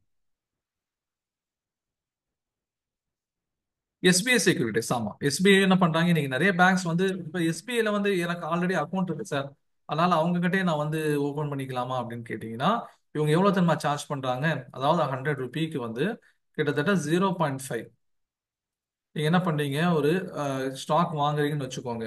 100 ரூபாய்க்கு வாங்குறீங்கன்னா 50 பைசா நீங்க புரோக்கரேஜ்ல கொடுக்கணும். இப்போ உதாரணமா 1 லட்ச ரூபாய்க்கு வாங்குனீங்கன்னா அப்ப எவ்வளவுக்கு கொடுக்குற மாதிரி இருக்கும்? கிட்டத்தட்ட 500 ரூபா. இப்ப இவங்களுக்கு நீங்க 500 ரூபா கொடுத்துட்டீங்கன்னா அப்ப உங்களுக்கு என்ன மிஞ்சும்? இதே ஜெரோதால பாத்தீங்கன்னு சொன்னா வெறும் 17 ரூபாயோ 18 ரூபாயோ தான். நான் வந்து புரோக்கரேஜ் மட்டும் சொல்றேன். இதை தாண்டி டாக்ஸஸ் இருக்கு, அது ரெண்டுத்துமே காமன் தான். உதாரணமா இங்க 50 ரூபானா இவங்க 50 ரூபா தான் டாக்ஸஸ். அது வந்து கவர்மெண்ட் காமனா வாங்கும்.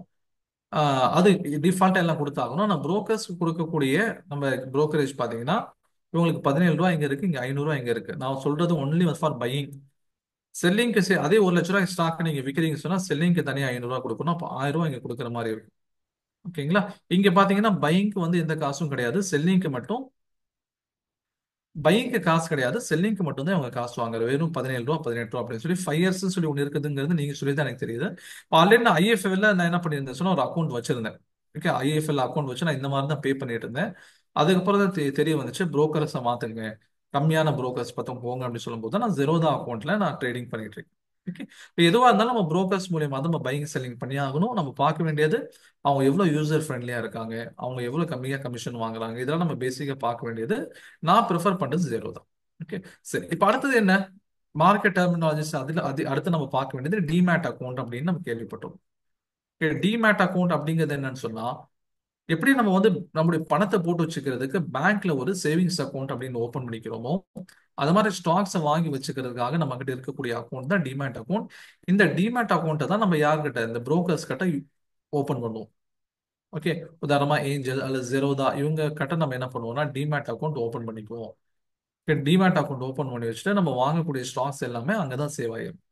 இந்த டிமேட்க்கு ஃபுல் ஃபார்மேட் என்னன்னு சொன்னா டிமெட்டீரியலைசேஷன். டிமெட்டீரியலைசேஷன் என்ன?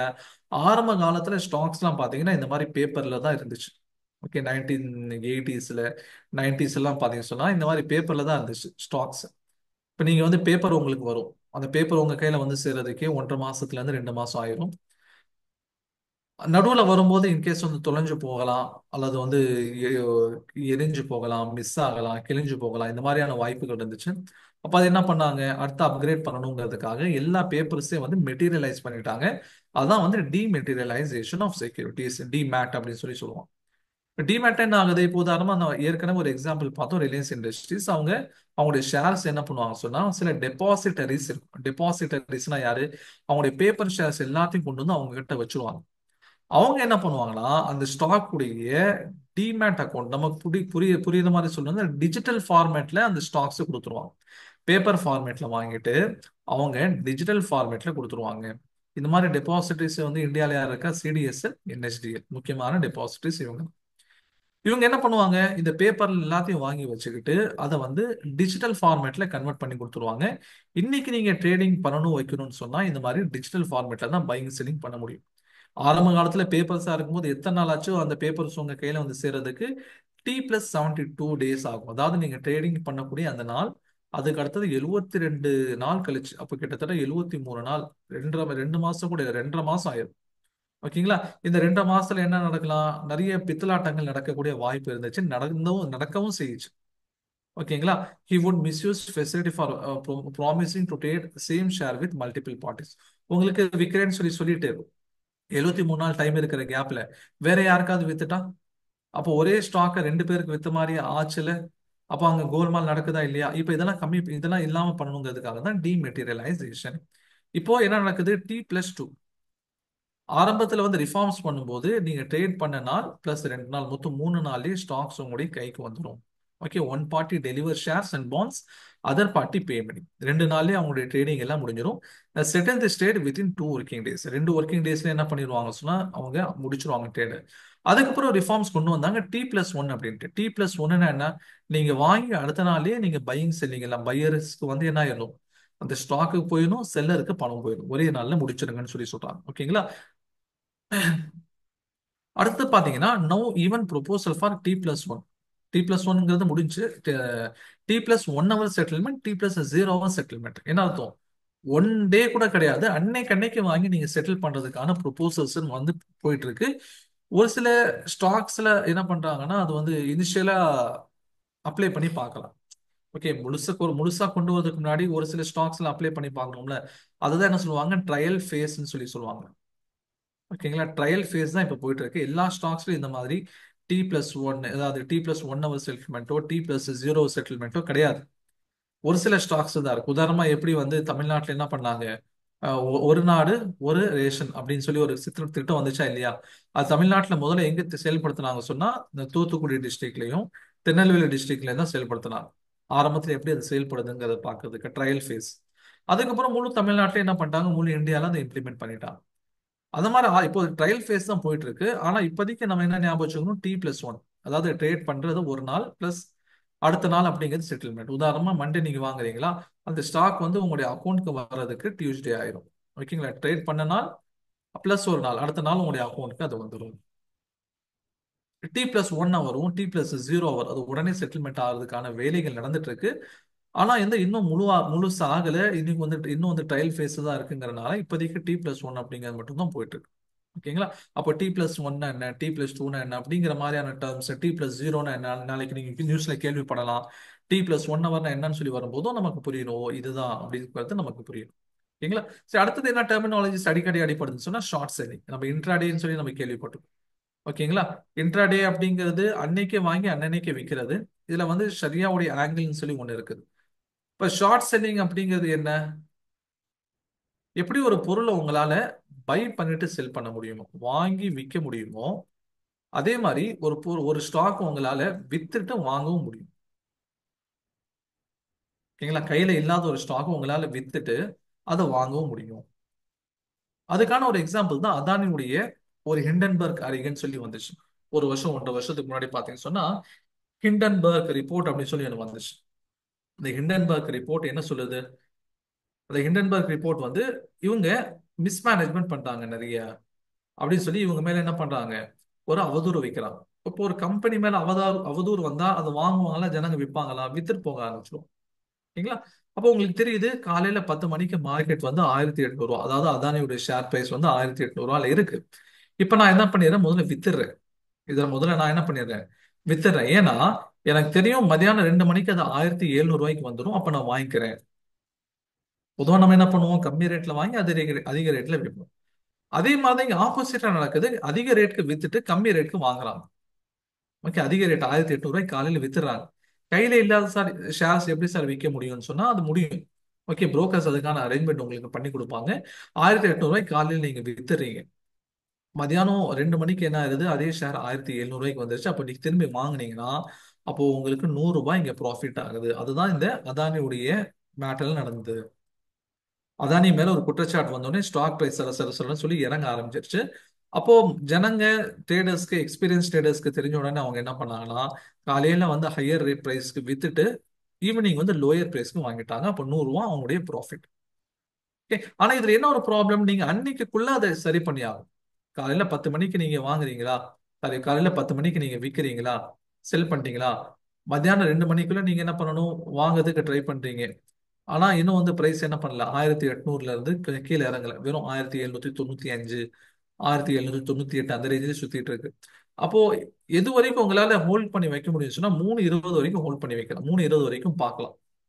3:20 பிஎம்க்கு பாக்குறீங்க, அப்போ அப்பயும் பிரைஸ் என்னதான் சுத்திட்டு இருக்கு, 1799 சுத்திட்டு இருக்கு. நீங்க பாக்குறீங்க வேற 1 ரூபா தான் ப்ராஃபிட் அப்படின்னு யோசிச்சுட்டு இருந்தீங்கன்னு சொன்னா இந்த உங்களுடைய இந்த புரோக்கர் என்ன பண்ணிடுவாரு, 3:20க்கு இந்த ட்ரேடை க்ளோஸ் பண்ணிடுவாரு. இன்கேஸ் என்ன ஆச்சு, நீங்க எதிர்பார்த்ததுக்கு அகைன்ஸ்டா வந்து 1850 ரூபாய்க்கு போயிடுச்சு, கீழே இறங்கும்னு பார்த்தா மேல போயிடுச்சு. சரி கொஞ்ச நேரம் வெயிட் பண்ணுவோம்னு சொல்லி பாக்குறீங்க. எது வரைக்கும் உங்களால வெயிட் பண்ண முடியும் சொன்னா 3:20 வரைக்கும் வெயிட் பண்ண முடியும். அதுக்கப்புறம்லாம் வெயிட் பண்ண முடியாது. புரோக்கர் என்ன பண்ணிடுவாரு, உங்களுடைய இந்த ட்ரேடை க்ளோஸ் பண்ணிட்டு என்ன டிஃபரன்சஸ் இருக்கோ உங்களுடைய மார்ஜின் அமௌண்ட்ல இருந்து அவர் கட் பண்ணிடுவாரு. இதுதான் இன்ட்ராடேன்னு சொல்லி சொல்லுவாங்க. சார் எனக்கு இது இறங்கும் கன்ஃபார்மா தெரியும் சார், ஆனா இன்னைக்கு இறங்கல, கண்டிப்பா நாளைக்கு இறங்கும். ஆனா வந்து இன்னைக்கு இறங்காததுனால நான் நட்டத்தை அடைஞ்சிட்டேன். இப்ப எனக்கு வேற ஏதாவது ஆப்ஷன் இருக்கான்னு சொல்லி கேட்டீங்கன்னா இருக்கு. அதுதான் என்ன சொல்லுவாங்க, ஃபியூச்சர்ஸ் அண்ட் ஆப்ஷன்ஸ் சொல்லுவோம். ஓகேங்களா? How to do short selling for longer time. இப்போ வாங்கி விற்கக்கூடிய ஒரு ப்ராசஸ் இருக்கிற மாதிரி வித்து வாங்கக்கூடிய ப்ராசஸ்க்கு பேர் தான் வந்து ஷார்ட் செல்லிங். இந்த ஷார்ட் செல்லிங்கை வச்சு தான் ஹர்ஷத் மேத்தா அப்படின்னு சொல்லி ஒருத்தர் ஸ்டாக் மார்க்கெட்டை பெரிய ஸ்கேம் பண்ணாரு 1992. ஓகேங்களா? 1992ல வந்து அவர் என்ன பண்ணாரு, ட்ரேடிங் பண்ணாரு, நிறைய ஸ்கேம் பண்ணாரு. ஓகே, அவருடைய பேரை வச்சு இன்னைக்கு நிறைய நெட்ஃபிளிக்ஸ்லாம் என்ன இருக்கு, ஒரு வெப் சீரிஸ்லாம் கூட வந்திருக்கு. ஹர்ஷத் மேத்தா அப்படின்ற பேர்லயே கூட நிறைய வெப் சீரிஸ் வந்திருக்கு. யூடியூப்ல கூட நீங்க அதை பார்க்கலாம். இப்ப ஷார்ட் செல்லிங்கிறது இப்போ ரீசெண்டா இப்போ ரொம்ப ஃபேமஸ் ஆச்சு. இந்த அதாவது இவங்க அதானியுடைய குழுமத்தின் மீது இந்த ஹிண்டன்பர்க் அறிக்கை வந்ததுக்கு அப்புறம் இந்த ஷார்ட் செல்லிங்கிறது ரொம்ப நடந்துச்சு, ரொம்ப ஃபேமஸ் ஆச்சு, ரொம்ப நியூஸ்ல எல்லாம் வந்துச்சு. ஆனா ரெகுலரா இது நடக்கக்கூடிய ஒரு ப்ராசஸ் தான். ஓகே, ஆனா என்னது, அன்னைக்கு நீங்க வித்துட்டு அன்னைக்கு நீங்க வாங்கி இதை டேலி பண்ணணும். இல்ல அன்னைக்குள்ள உங்களால பண்ண முடியலையா, அடுத்து நீங்க என்ன பண்ணலாம், ஃபியூச்சர்ஸ் அண்ட் ஆப்ஷன்ஸ் ரெண்டு இருக்கு. அதாவது உங்களுக்கு வந்து 1 மந்த் டைம் கொடுப்பாங்க. ஒரு நாள்ல நீங்க க்ளோஸ் பண்ணணுங்கிற அவசியம் கிடையாது. 1 மந்த் வரைக்கும் நீங்க வெயிட் பண்ணலாம். அந்த 1 மந்த் வரைக்கும் வெயிட் பண்ணி எப்போ உங்களுக்கு லாபம் வருதோ அப்போ நீங்க இந்த ட்ரேடை நீங்க க்ளோஸ் பண்ணிக்கலாம். அப்போ ஷார்ட் செல்லிங் அப்படிங்கிறது ஒரு குழந்தை அப்படின்னு சொன்னா அதோடைய அப்பா அம்மா யாரு, ஃபியூச்சர்ஸ் அண்ட் ஆப்ஷன்ஸ். ஃபியூச்சர்ஸ் அப்படிங்கிறது என்ன, நம்ம டீட்டெயிலாக ஒரு கிளாஸ்ல பார்ப்போம். ஆப்ஷன்ஸ்னா என்ன, டீட்டெயிலாக நம்ம ஒரு கிளாஸ்ல பார்ப்போம். ஆப்ஷன்ஸ்ல ரெண்டு இருக்குது, கால் ஆப்ஷன்ஸ் இருக்குது, புட் ஆப்ஷன்ஸ் இருக்குது. அதை பத்தி டீட்டெயிலாக நம்ம அடுத்தடுத்து வரக்கூடிய கிளாஸஸ்ல பார்த்துக்கலாம். அடுத்தது மார்க்கெட் கேபிடலைசேஷன். மார்க்கெட் கேபிடலைசேஷன் பத்தி கண்டிப்பா தெரிஞ்சாகும். ஓகே, ஏன்னா இதை வச்சுதான் வந்து நிஃப்டினா என்ன, சென்செக்ஸ்னா என்னங்கிறத கண்டுபிடிக்க முடியும். அடுத்து நான் சொல்றேன். இப்ப மார்க்கெட் கேபிடலைசேஷன் என்ன, ஒரு நிறுவனத்துடைய மொத்த மதிப்பு. உதாரணத்துக்கு ஆப்பிள் எடுத்துக்கோங்க. இப்ப ஆப்பிள் அப்படிங்கிற நிறுவனம் அமெரிக்கால இருக்குது. அவங்க மொத்தம் எவ்வளவு ஷேர்ஸ் இஷ்யூ பண்ணிருக்காங்கன்னா கிட்டத்தட்ட 15.63 பில்லியன் ஷேர்ஸ் இஷ்யூ பண்ணியிருக்காங்க. ஒரு ஷேர், அவங்களுடைய ஒரு ஸ்டாக்குடைய பிரைஸ் என்ன, $125. அமெரிக்கால இருக்கனால டாலர். இப்போ அதோடைய மொத்த மதிப்பு பார்த்தீங்கன்னு சொன்னா இந்த அதோடைய இன்றைய மதிப்பு பிளஸ் அதனுடைய எத்தனை ஷேர்ஸ், அது ரெண்டையும் நம்ம மல்டிப்ளை பண்ணோம், பெருக்கணும்னு சொன்னா அதோடைய மொத்த மதிப்பு வந்துடும். அதுக்கு பேர் தான் என்ன சொல்லுவோம், மார்க்கெட் கேபிட்டலைசேஷன். அந்த வகையில ஆப்பிளுடைய மார்க்கெட் கேபிட்டலைசேஷன் 2022 ஜனவரியில $1.9 ட்ரில்லியன். அதே 23 செப்டம்பர்ல பாத்தீங்கன்னு சொன்னா $2.6 ட்ரில்லியன் அளவுக்கு வளர்ந்துருச்சு. $2.6 ட்ரில்லியன் அளவுக்கு என்ன ஆயிடுச்சு, அவங்களுடைய மார்க்கெட் கேபிட்டலைசேஷன் வளர்ந்துருச்சு. அப்ப மார்க்கெட் கேபிட்டலைசேஷன்ங்கிறது அவங்களுடைய மதிப்பு. ஓகே, சரி. இப்ப நம்ம சென்செக்ஸ், நிஃப்டி இதெல்லாம் நம்ம தெரிஞ்சுக்கணும். ஏன்னா இதெல்லாம் நம்ம அடிக்கடி பார்க்கக்கூடிய வார்த்தைகள். நீங்க நியூஸ்ல பாத்தீங்கன்னா கூட இன்று சென்செக்ஸ் 600 புள்ளிகள் வீழ்ச்சி கண்டது, இன்று நிஃப்டி புள்ளிகள் 150 புள்ளிகள் இன்று வீழ்ச்சி கண்டது, இன்னைக்கு சென்செக்ஸ் வந்து 500 புள்ளிகள் ஏறின, இன்னைக்கு வந்து நிஃப்டி நிறைவடையும் போது 48 புள்ளிகள் பாசிட்டிவா நிறைவடைஞ்சிச்சு அப்படின்னு என்ன பண்ணுவாங்க, சென்செக்ஸ்னா என்ன, நிஃப்டினா என்னன்னு சொல்லுவாங்க. புரியுதுங்களா? இப்போ மார்க்கெட் கேபிடலைசேஷன்னா என்னன்னு புரிஞ்சுட்டாலே நம்மளால சென்செக்ஸ் நிஃப்டியை புரிஞ்சுக்க முடியும். ஓகே, இப்போ மார்க்கெட் கேபிடலைசேஷன் என்ன சொல்லுவோம், ஆப்பிள் கம்பெனி உதாரணத்துக்கு சொல்லியிருந்தோம். இந்த மாதிரி இந்தியாவில் என்ன இருக்குதுன்னு சொன்னா நிறைய கம்பெனிஸ் இருக்கு. என்எஸ்சிக்கு கீழே வந்து 2000 சொச்சம் கம்பெனி இருக்குது. ஓகே, என்எஸ்சிக்கு கீழே 2000 சொச்சம் கம்பெனி இருக்குது. அதே மாதிரி பாத்தீங்கன்னு சொன்னா பிஎஸ்சிக்கு கீழே வந்து 6000 சொச்சம் கம்பெனி இருக்குது. 6000 சொச்சம் கம்பெனி இருக்குது. இப்ப எல்லா கம்பெனியுடைய மூவ்மெண்ட்டை நம்மளால பார்த்துட்டு இருக்க முடியுமா, முடியாது. ஏன்னா இவ்வளோ கம்பெனியோடைய மூவ்மெண்ட்டை பார்த்துட்டு இருக்கிறதுங்கிறது ரொம்ப கஷ்டமான விஷயம்.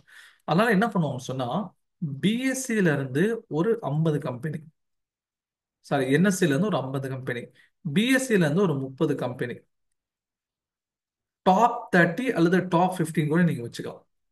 பிஎஸ்சியில் இருக்கக்கூடிய டாப் 30 கம்பெனிஸ், என்எஸ்சியில் இருக்கக்கூடிய டாப் 50 கம்பெனிஸ், இதை எடுத்து வச்சு இந்த 50 கம்பெனி, என்எஸ்சியுடைய 50 கம்பெனியுடைய மார்க்கெட் கேபிடலைசேஷனை கால்குலேட் பண்ணி அது எவ்வளவு ஏறுது அது எவ்வளவு இறங்குது அப்படிங்கிறத வச்சு கால்குலேட் பண்ணுவாங்க. அதுதான் வந்து இண்டெக்ஸ்ன்னு சொல்லுவோம். என்எஸ்சியுடைய இண்டெக்ஸ் பேர் தான் Nifty. Okay, national stock exchange NSE's index of 50 companies. 50 கம்பெனிகளுடைய மார்க்கெட் கேபிடலைசேஷனை கால்குலேட் பண்ணி அது எவ்வளவு ஏறுது எவ்வளவு இறங்குதுங்கிறத கொடுப்பாங்க. அதுக்கு பேர் தான் நிஃப்டி, நிஃப்டி இண்டெக்ஸ்னு சொல்லுவோம். இதே மாதிரி பாம்பே ஸ்டாக் எக்ஸ்சேஞ்சில் இருக்கக்கூடிய டாப் 30 கம்பெனிஸ் உடைய பிரைஸ் மூவ்மெண்ட், அவங்களுடைய மார்க்கெட் கேபிடலைசேஷன் எவ்வளவு மாறுது வைக்குது அப்படிங்கிறத பொறுத்து என்ன பண்ணுவாங்கன்னு சொன்னா அவங்க ஒரு இண்டெக்ஸ் கொடுப்பாங்க. அந்த இண்டெக்ஸ் பேர் தான் சென்செக்ஸ். சென்செக்ஸ் அப்படிங்கிறது யாருடைய இண்டெக்ஸ், பிஎஸ்சி உடைய இண்டெக்ஸ். நிஃப்டிங்கிறது யாருடைய இண்டெக்ஸ், என்எஸ்சி உடைய இண்டெக்ஸ்.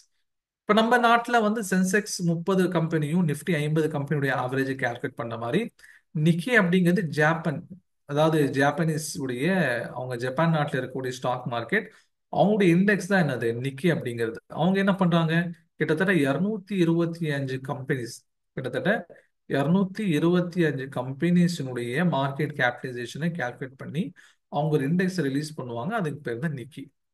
இந்த மாதிரி என்ன இருக்கு, ஒவ்வொரு நாட்டிலும் இருக்குது. அமெரிக்கால இருக்கக்கூடிய டவ் ஜோன்ஸ் இருக்குது, அதே மாதிரி அவங்க கிட்ட இருக்கக்கூடிய S&P இருக்குது. இப்போ அவங்களுடைய இண்டெக்ஸும் அவங்க என்ன பண்ணுவாங்க, இஷ்யூ பண்ணுவாங்க. ஒவ்வொரு நாடும் அவங்களுடைய ஸ்டாக் மார்க்கெட்டுக்கு ஒரு இண்டெக்ஸ் வந்து வச்சிருக்கோம். நம்முடைய இண்டெக்ஸ் தான் சென்செக்ஸும் நிஃப்டி. இந்த சென்செக்ஸ் மாறுதுன்னு என்ன அர்த்தம், பாசிட்டிவா போகுதுன்னா பெரும்பாலான ஸ்டாக்ஸ் வந்து பாசிட்டிவ்ல போகுதுன்னு அர்த்தம். இவங்க தான் மார்க்கெட் லீடர்ஸ். இந்த 30 கம்பெனி இருக்கா இல்லையா, பாம்பே ஸ்டாக் எக்ஸ்சேஞ்சுக்கு கீழே, இந்த 30 கம்பெனி தான் நம்ம என்ன சொல்லுவோம், மார்க்கெட் லீடர்ஸ்ன்னு சொல்லுவோம். அதே மாதிரி நிஃப்டியில் இருக்கக்கூடிய 50 கம்பெனிஸ் வந்து நிஃப்டியுடைய லீடர்ஸ். லீடர் எந்த டைரக்ஷன்ல போறாங்களோ அந்த டைரக்ஷன்ல தான் பெரும்பாலான கம்பெனிஸ் போகும். அப்ப நிஃப்டி இன்னைக்கு 100 புள்ளிகள் ஏற்றம் கண்டன என்ன அர்த்தம், கிட்டத்தட்ட என்எஸ்சியில் இருக்கக்கூடிய டாப் 50 கம்பெனி ஏறி இருக்கு, அதனால மத்த கம்பெனியும் ஏறி இருக்கு. இப்ப சென்செக்ஸ் இன்னைக்கு 1000 புள்ளிகள் வீழ்ச்சி கண்டதுன்னு என்ன அர்த்தம், சென்செக்ஸ் இண்டெக்ஸ்க்காக இருக்கக்கூடிய பிஎஸ்சியினுடைய டாப் 30 கம்பெனி கீழே வந்துருச்சு, அதை தொடர்ந்து மத்த கம்பெனியும் கீழே வந்துருச்சு. ஓகே, இதுதான் சென்செக்ஸ். அதே மாதிரி இந்த நிஃப்டி. அடுத்தது வேற என்ன டேர்ம்ஸ் வந்து நம்ம மார்க்கெட்ல பார்ப்போம் சொன்னா, புல் மார்க்கெட் பியர் மார்க்கெட்னு பார்ப்போம். அதாவது காளைகள் கரடிகள். எப்படி சொல்லுவாங்க, இன்று மார்க்கெட்டில் காளைகளுடைய ஆதிக்கம் அதிகமாக இருந்தது, இன்று பங்குச்சந்தையில் கரடிகளுடைய ஆதிக்கம் அதிகமாக இருந்தது. இப்ப காளைகள் கரடிகள்னா ரியல் காளை கரடிகள் இங்க பேசல. காளைகள்லாம் யார் அப்படின்னு சொன்னா, மார்க்கெட்டை ஏற்றி செல்லக்கூடிய ஆப்டிமிஸ்டிக். ஓகேங்களா, அதாவது மார்க்கெட் ஏறும் ஏறும்னு சொல்லி இன்னும் வாங்குறாங்களா இல்லையா, அவங்க தான் வந்து புல்ஸ்ன்னு சொல்லுவாங்க, காளைகள்னு சொல்லுவாங்க. இல்ல மார்க்கெட் இறங்க போகுது இறங்க போகுதுன்னு சொல்லி வித்துக்கிட்டே இருப்பாங்க பாத்தீங்களா, அவங்க பேரு தான், அவங்க தான் பியர்ஸ், கரடிகள். ஓகே, இன்று வந்து மார்க்கெட் புல்லிஷா இருக்குன்னு சொல்லி சொல்லுவாங்க. மார்க்கெட் இன்னைக்கு வந்து அப் சைட்ல இருக்குது, டவுன் சைட்ல இருக்குன்னு சொல்ல மாட்டாங்க. இன்னைக்கு வந்து மார்க்கெட் வந்து புல்லிஷா இருக்குது. புல்லிஷா இருக்குதுன்னா என்ன அர்த்தம், இன்று காளைகளுடைய ஆதிக்கம் அதிகமா இருக்குது, மார்க்கெட் ஏறிக்கிட்டு இருக்குன்னு அர்த்தம். மார்க்கெட் இறங்கிட்டு இருந்தா மார்க்கெட் இறங்குதுன்னு சொல்ல மாட்டாங்க, இன்று கரடிகளுடைய ஆதிக்கம் அதிகமாக இருந்தது அப்படின்னு சொல்லுவாங்க. கரடிகளுடைய ஆதிக்கம் அதிகமா இருந்ததுன்னா என்ன அர்த்தம், அதாவது அடுத்து அவங்க நிறைய பேர் செல் பண்ணிட்டு இருக்காங்க, அடுத்தடுத்து மார்க்கெட் கீழே இறங்கிட்டு இருக்கு, இதுதான் கரடிகளுடைய ஆதிக்கம்னு சொல்லுவாங்க. ஓகே, இன்னொன்னு இருக்கு டேர்ம்ஸ், ஏதாவது ஷீப்னு சொல்லி இருக்கு. ஓகே, ஷீப்னா என்னது, அந்த ஆடுகள் இருக்கா இல்லையா, அந்த ஆடுகளை தான் ஷீப்னு சொல்லுவாங்க. அப்படின்னு என்ன அர்த்தம், இன்னைக்கு மார்க்கெட் வந்து ஏறவும் இல்லை இறங்கவும் இல்லை, அப்படியே தான் இருக்குது, மந்தமா அப்படியே இருக்குன்னா அது ஷீப். அதை பெருசா யூஸ் பண்ண மாட்டாங்க. ஷீப்புங்க மாதிரியான வார்த்தைகள் வந்து இருக்கு, ஆனா மார்க்கெட்ல பெருசா யூஸ் பண்ண மாட்டாங்க.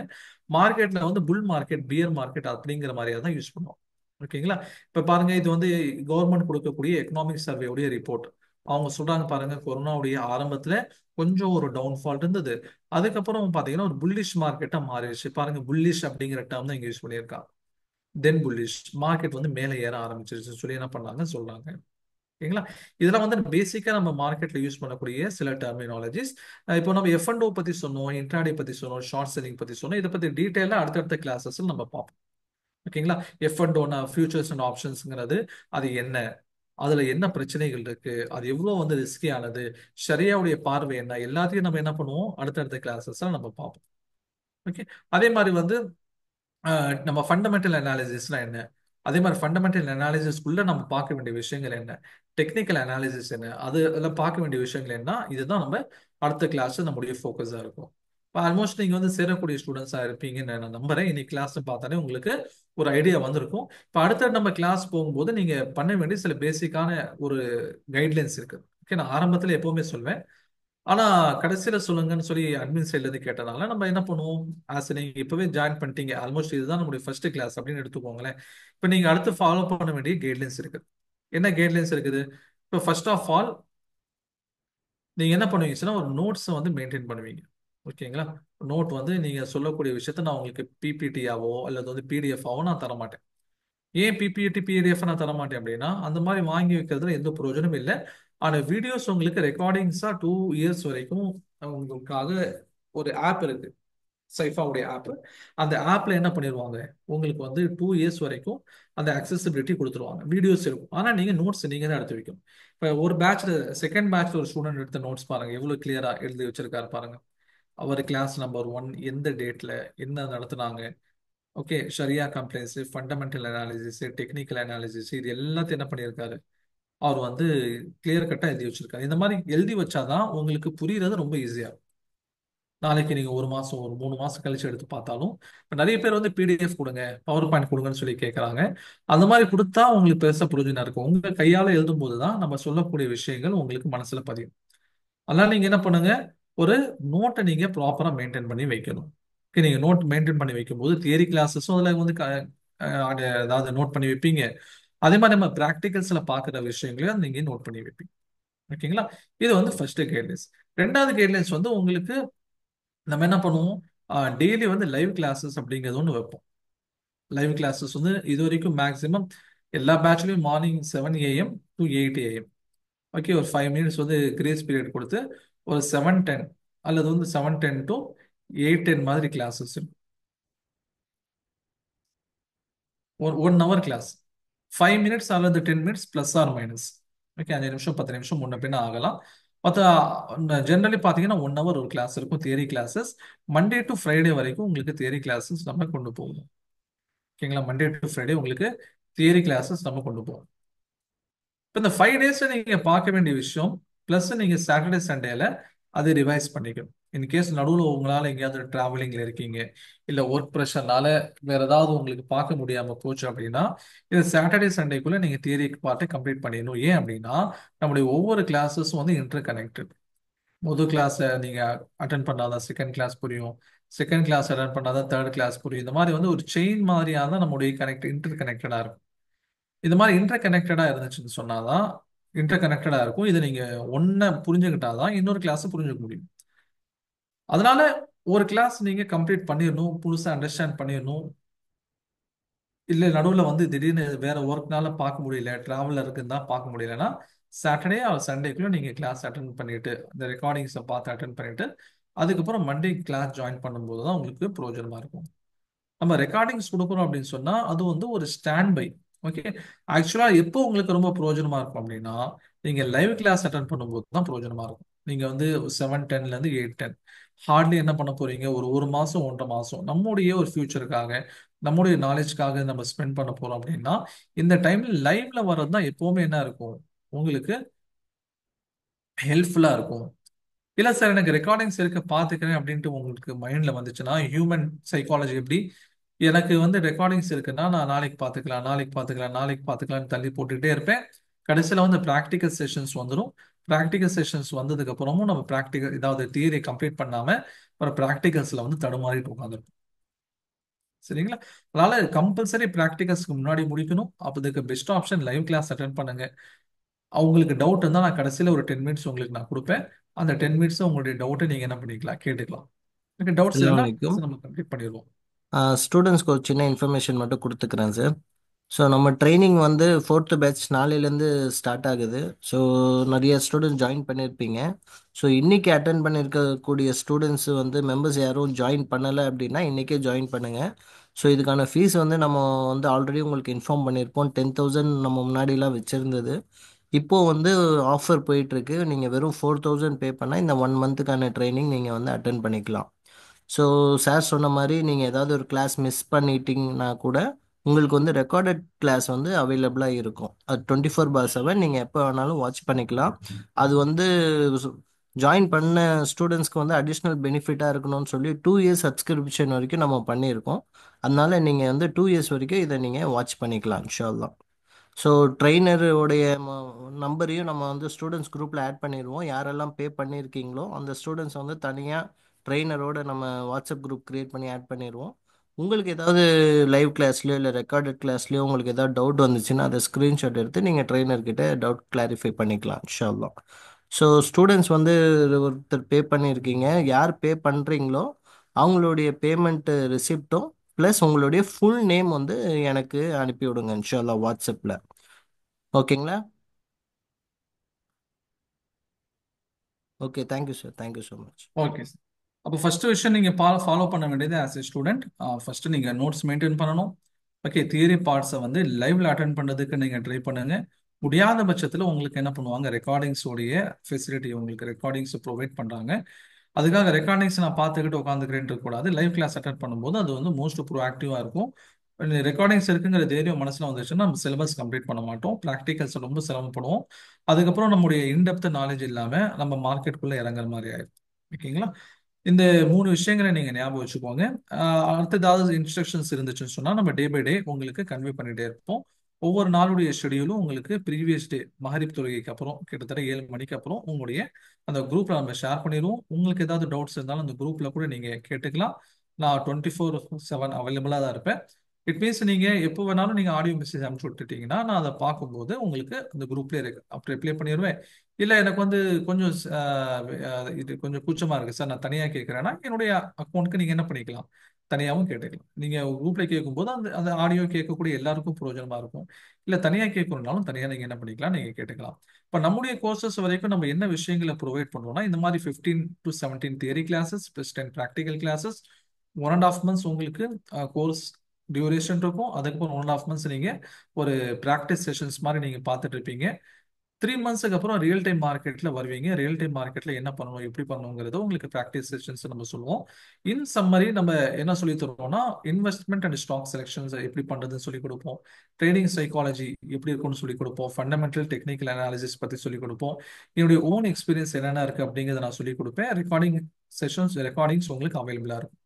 ஏன்னா நம்ம இங்க கொடுக்க மாட்டோம் டிப்ஸ் அப்படிங்கிறதுக்கு நம்ம கொடுக்க மாட்டோம். ஏன் நம்ம டிப்ஸ் கொடுக்க மாட்டோம்னு சொல்றோம்?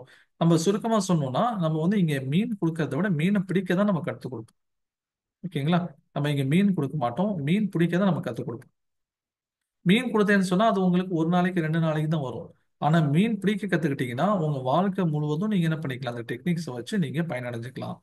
அப்ப இந்த பெரிய பெரிய இந்த சமுத்திரத்துல இந்த கடல்ல நம்ம எப்படி மீன் பிடிக்கிறது, ஓரமா உட்காந்துக்கிட்டு எப்படி மீன் பிடிக்கிறது அப்படிங்கறத நம்முடைய இந்த கோர்ஸ்ல நம்முடைய ஃபோக்கஸ்டா இருக்கும்.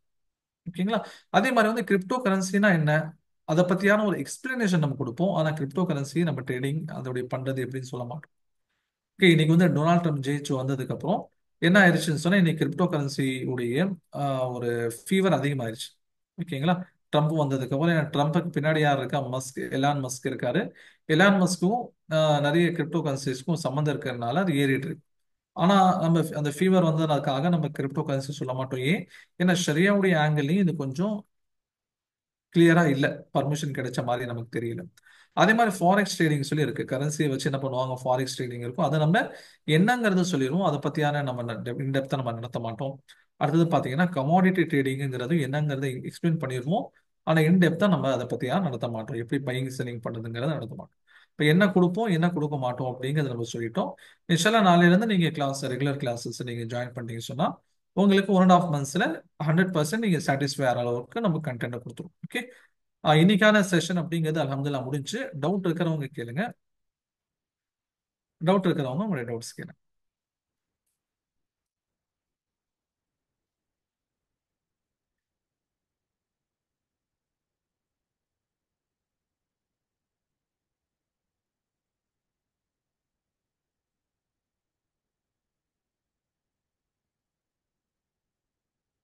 டவுட்ஸ் வந்து நீங்க சேட் பாக்ஸ்லயும் கேட்கலாம், இல்ல ஆடியோ மெசேஜா கேட்கணும்னாலும் நீங்க சொல்லுங்க.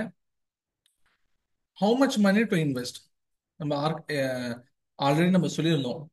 அதாவது ஸ்டாக் மார்க்கெட்டை பொறுத்த வரைக்கும் நீங்க இவ்வளோ இன்வெஸ்ட் பண்ணணும் அவ்வளோ இன்வெஸ்ட் பண்ணணுங்கிற அவசியம் இல்லை. நீங்க எவ்வளோ இன்வெஸ்ட் பண்ணாலும் எவ்வளோ பர்சன்டேஜ் அப்படிங்கிறத நமக்கு தேவை. உதாரணமா என்கிட்ட ஒரு 50,000 ரூபாய் இருக்கா, நான் இதுல எந்த மார்க்கெட்ல இன்வெஸ்ட் பண்ணேன்னா ஒரு 4 to 5% ரிட்டர்ன்ஸ் வந்து மந்த்லி பார்க்கணும். 4 to 5% ரிட்டர்ன்ஸ் அப்படிங்கிறது 2000 இருந்து ஒரு 2500 ரூபாய். இதே வந்து நான் என்ன பண்ணேன், ஒரு 5 லட்சம் ரூபாய் இன்வெஸ்ட் பண்ணேன்னு சொன்னா இதே 4 to 5% அப்படிங்கிறது எனக்கு 20,000 இருந்து 25,000 ரூபாய் அப்படிங்கிறது வரும். இந்த ஆரம்பத்தில் எடுக்க முடியுமான்னு கேட்டா கஷ்டம் தான். நீங்க போக போக போக எக்ஸ்பீரியன்ஸ் ஆக ஆக உங்களால இவ்வளவு சம்பாதிக்கவும் முடியும். as well as உங்களுக்கு எக்ஸ்பீரியன்ஸ் அதிகமாக உங்களுடைய ரிட்டர்ன்ஸ் வந்து 6 இருந்து 7 8 இந்த மாதிரியும் போயிட்டு இருக்கும். ஓகே, அப்போ நம்ம எவ்வளவு இன்வெஸ்ட்மெண்ட் பண்ண போறோம் அப்படிங்கிறத வச்சு நம்மளுடைய ரிட்டர்ன்ஸ் இருக்கும். நம்ம இவ்வளவு இன்வெஸ்ட் பண்ணணும் அவ்வளவு இன்வெஸ்ட் பண்ணணும் அப்படிங்கிறது எந்த நிர்பந்தம் கிடையாது. வெறும் 5,000 ரூபாய் கூட நீங்க செய்யலாம், இன்வெஸ்ட் பண்ணலாம். 5,000 ரூபாய்க்கு வந்து 5% ப்ராஃபிட் அப்படின்னு வச்சு பார்த்தீங்கன்னா கூட 250 ரூபாய் ப்ராஃபிட் வரும். நம்ம பர்சன்டேஜா நமக்கு இங்கே மேட்ரே தவிர எவ்வளோ இன்வெஸ்ட்மெண்ட் அப்படிங்கிறது மேட்ரு கிடையாது. டாப் 10 ஸ்டாக்ஸ் அப்படின்னா நீங்க எந்த பாயிண்ட் ஆஃப் வியூ வந்து கேட்குறீங்க எனக்கு தெரியல. இப்போ டாப் 10 ஸ்டாக்ஸ் அப்படிங்கிறது நிஃப்டியில் இருக்கக்கூடிய டாப் 10 ஸ்டாக்ஸா, பிஎஸ்சியில் இருக்கக்கூடிய டாப் 10 ஸ்டாக்ஸா, இல்லை அது வந்து நீங்க நான் ஏதாவது ஒரு 10 ஸ்டாக்ஸ் ரெக்கமெண்ட் பண்றீங்க அந்த மாதிரி டாப் ஸ்டாக்கை கேட்குறீங்களா அப்படின்னு சொல்லி எனக்கு கிளியரா சொல்லுங்க.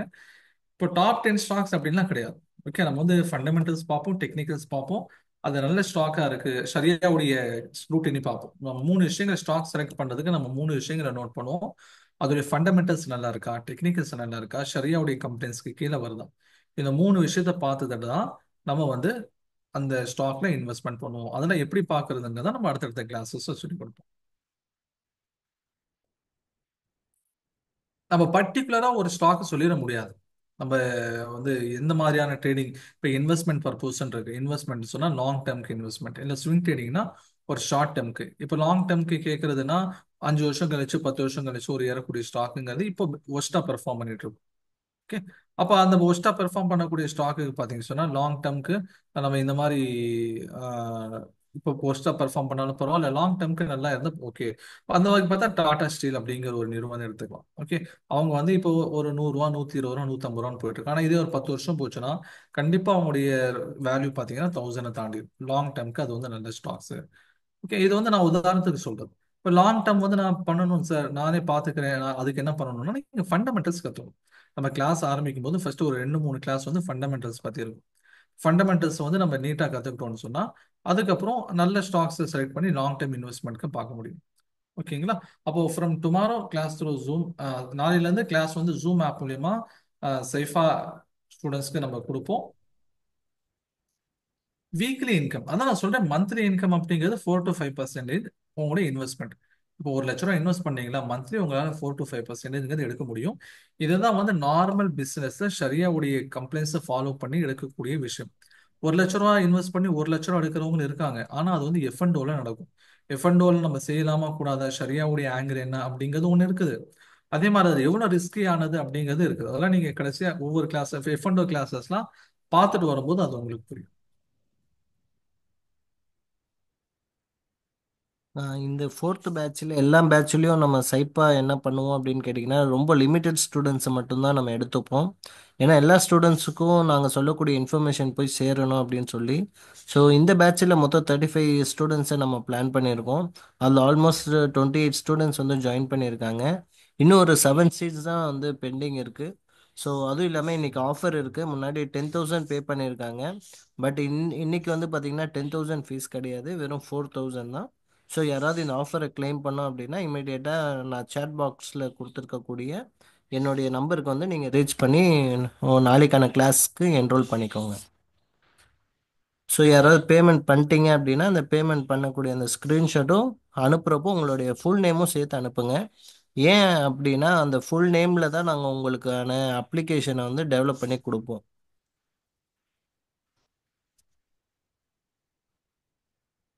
எக்ஸாவேர் டெக்னாலஜிஸ் இதை பத்தி சொல்லுங்கன்னு கேட்டிருக்கீங்க. இதை நான் பார்த்துட்டு தான் சொல்ல முடியும். இப்படி ஃபண்டமெண்டல்ஸ் எப்படி இருக்கு, டெக்னிக்கல்ஸ் எப்படி இருக்குங்க, இதை பார்த்தா தான் என்னால் சொல்ல முடியும்.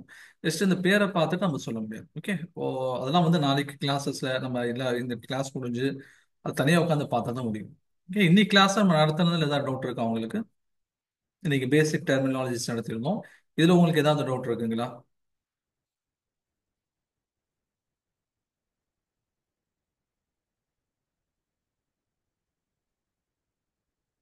நோ அப்படின்னு சொன்னீங்கன்னா நம்ம கிளாஸை வைண்ட் அப் பண்ணிடலாம். கிளாஸ் நீங்க க்ளோஸ் பண்ணிக்கலாம். நாளைக்கு ரெகுலர் கிளாஸஸ் நம்ம மீட் பண்ணுவோம். எந்த டைமிங் என்ன அப்படிங்கிறத உங்களுக்கு குரூப்ல அது சம்பந்தமான இன்ஃபர்மேஷன்ஸ் வந்துடும். ஓகே, இன்னைக்கு ஈவினிங்ல இருந்து வர ஆரம்பிச்சோம். Okay, super. திரும்ப நம்ம கிளாஸ் இங்க நம்ம வைண்ட் அப் பண்ணிக்குவோம். நாளைக்கான கிளாஸ் நம்ம மீட் பண்ணுவோம் இன்ஷா அல்லாஹ். அஸ்ஸலாமு அலைக்கும். தேங்க்யூ.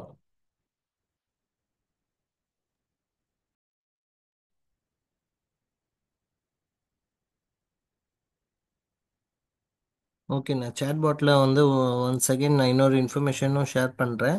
ஸோ என்னுடைய காண்டாக்ட் நம்பர் எல்லாமே நான் ஷேர் பண்ணியிருக்கேன். யாராவது நீங்கள் ஜாயின் பண்ணோம் அப்படின்னா நீங்கள் என்னை ரீச் பண்ணிக்கலாம். ஆல்ரெடி ஜாயின் பண்ண ஸ்டூடெண்ட்ஸ் வந்து குரூப்லேயே இருங்க. உங்களுக்கான மொபைல் அப்ளிகேஷன் லிங்க் வந்து நான் ஷேர் பண்ணுறேன். நீங்கள் அதை கிளிக் பண்ணி நீங்கள் டவுன்லோட் பண்ணிக்கலாம். ஸோ அதில் தான் நீங்கள் டே பை டே நடக்கக்கூடிய எல்லா கிளாஸஸுமே வந்து நீங்கள் ரெக்கார்டிங்காக பார்க்க முடியும். ஸோ மற்ற காமன் பீப்புள்ஸும் நீங்கள் அப்படியே குரூப்லேயே இருங்க. உங்களுக்கு வந்து இந்த இன்னைக்கு நடந்த கிளாஸஸ் வந்து ரெக்கார்டிங் லிங்க்கு உங்களுக்கு வந்து காமன் லிங்க்காக குரூப்புக்கே வந்துடும். ஸோ நாளையிலேருந்து நடக்கக்கூடிய கிளாஸஸ் வந்து வெறும் யார் பேமெண்ட் பண்ணி ஜாயின் பண்ணியிருக்காங்களோ அவங்களுக்கு மட்டும்தான் வந்து அப்லோட் பண்ணுவோம். ஸோ அதனால வந்துட்டு ஆஃபர் போயிட்டுருக்கு. யாராவது ஜாயின் பண்ணோம் அப்படின்னா நீங்கள் வந்து 10,000 பே பண்ண தேவையில்ல. நீங்கள் ஜஸ்ட்டு 4,000 பே பண்ணீங்க அப்படின்னா எனக்கு ஸ்க்ரீன்ஷாட் அனுப்புங்க. உங்களுடைய அனுப்புகிறப்போ உங்களுடைய ஃபுல் நேம் சேர்த்து அனுப்புங்க. உங்களுக்கான மொபைல் அப்ளிகேஷன் லிங்க்கும் உங்களுக்கு நாங்கள் அப்லோட் பண்ணி கொடுத்துருவோம். ஷோர். ஸோ கோர்ஸை ஜாயின் பண்ணுறதுல ஏதாவது டவுட் இருந்தால் நீங்கள் என்னை கேட்டுக்கலாம் இப்போ.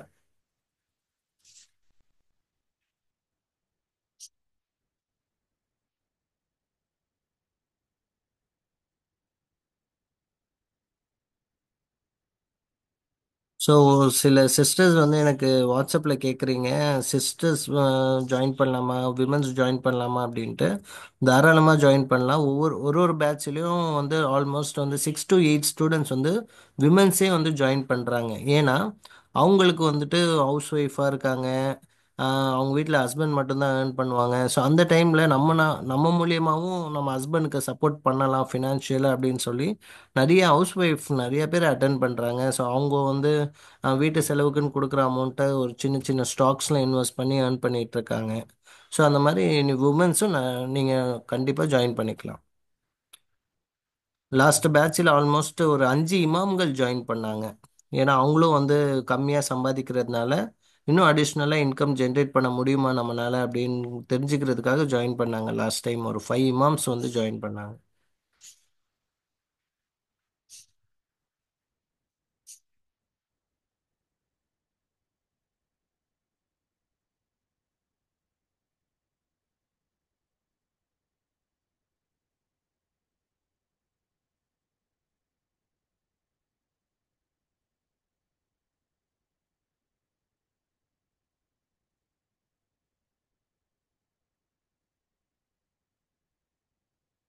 ஸோ டைமிங் வந்து மார்னிங் 7 to 8. ஏன்னா இது வந்து ஃப்ரெஷ்ஷான டாபிக்னால ஓகேங்களா. காலையில் எந்த ஒரு டென்ஷனும் இல்லாமல் நீங்கள் அட்டன் பண்ணாதான் இது வந்து புரியும் அப்படின்ற கான்செப்டில் நம்ம வந்து அந்த டைமிங் வச்சுருக்கோம். ஸோ அந்த டைமிங் வந்து அட்டன் பண்ண முடியாதவங்களுக்கு தான் மெயினாக நம்ம ரெக்கார்டிங் செஷனும் வச்சுருக்கோம். ஸோ நீங்கள் என்னைக்கு கிளாஸ் மிஸ் பண்ணிட்டாலும் நீங்கள் வந்து ஃபீல் பண்ணணும்னு அவசியம் கிடையாது. உங்களுக்கான ரெக்கார்டிங் வந்து நம்ம கொடுத்துருவோம். ஷோர்.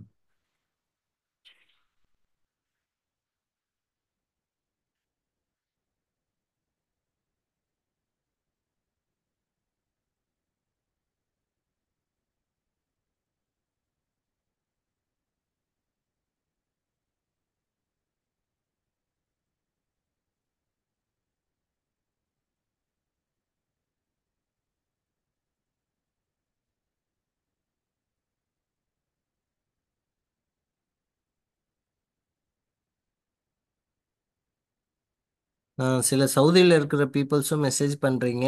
சவுதியில் இருக்கிறவங்களும் எங்களுடைய இந்தியா டைம் 7 to 8 அப்படின்னப்போ உங்கள் ஊரில் வந்து இயர்லி மார்னிங் 4:30 இருக்கும். ஓகேங்களா. அப்படி இருந்தும் லாஸ்ட் பேட்ச்லாம் வந்து கிட்டத்தட்ட 8 மெம்பர்ஸ் சவுதியிலேருந்தே வந்து அட்டன் பண்ணியிருக்காங்க. பட் அவங்களுக்கு வந்து இயர்லி மார்னிங் 4:30க்கு அட்டன் பண்ண முடியாதனால ரெக்கார்டிங் பார்த்துக்கிட்டே வந்து ஏதாவது டவுட் இருந்ததுன்னா ட்ரைனர்கிட்ட அந்த மாதிரி கேட்டுக்கிறாங்க. ஸோ அந்த மாதிரியும் அவங்க பெனிஃபிட் அடைகிறாங்க. இன்ஷா அல்லாஹ்.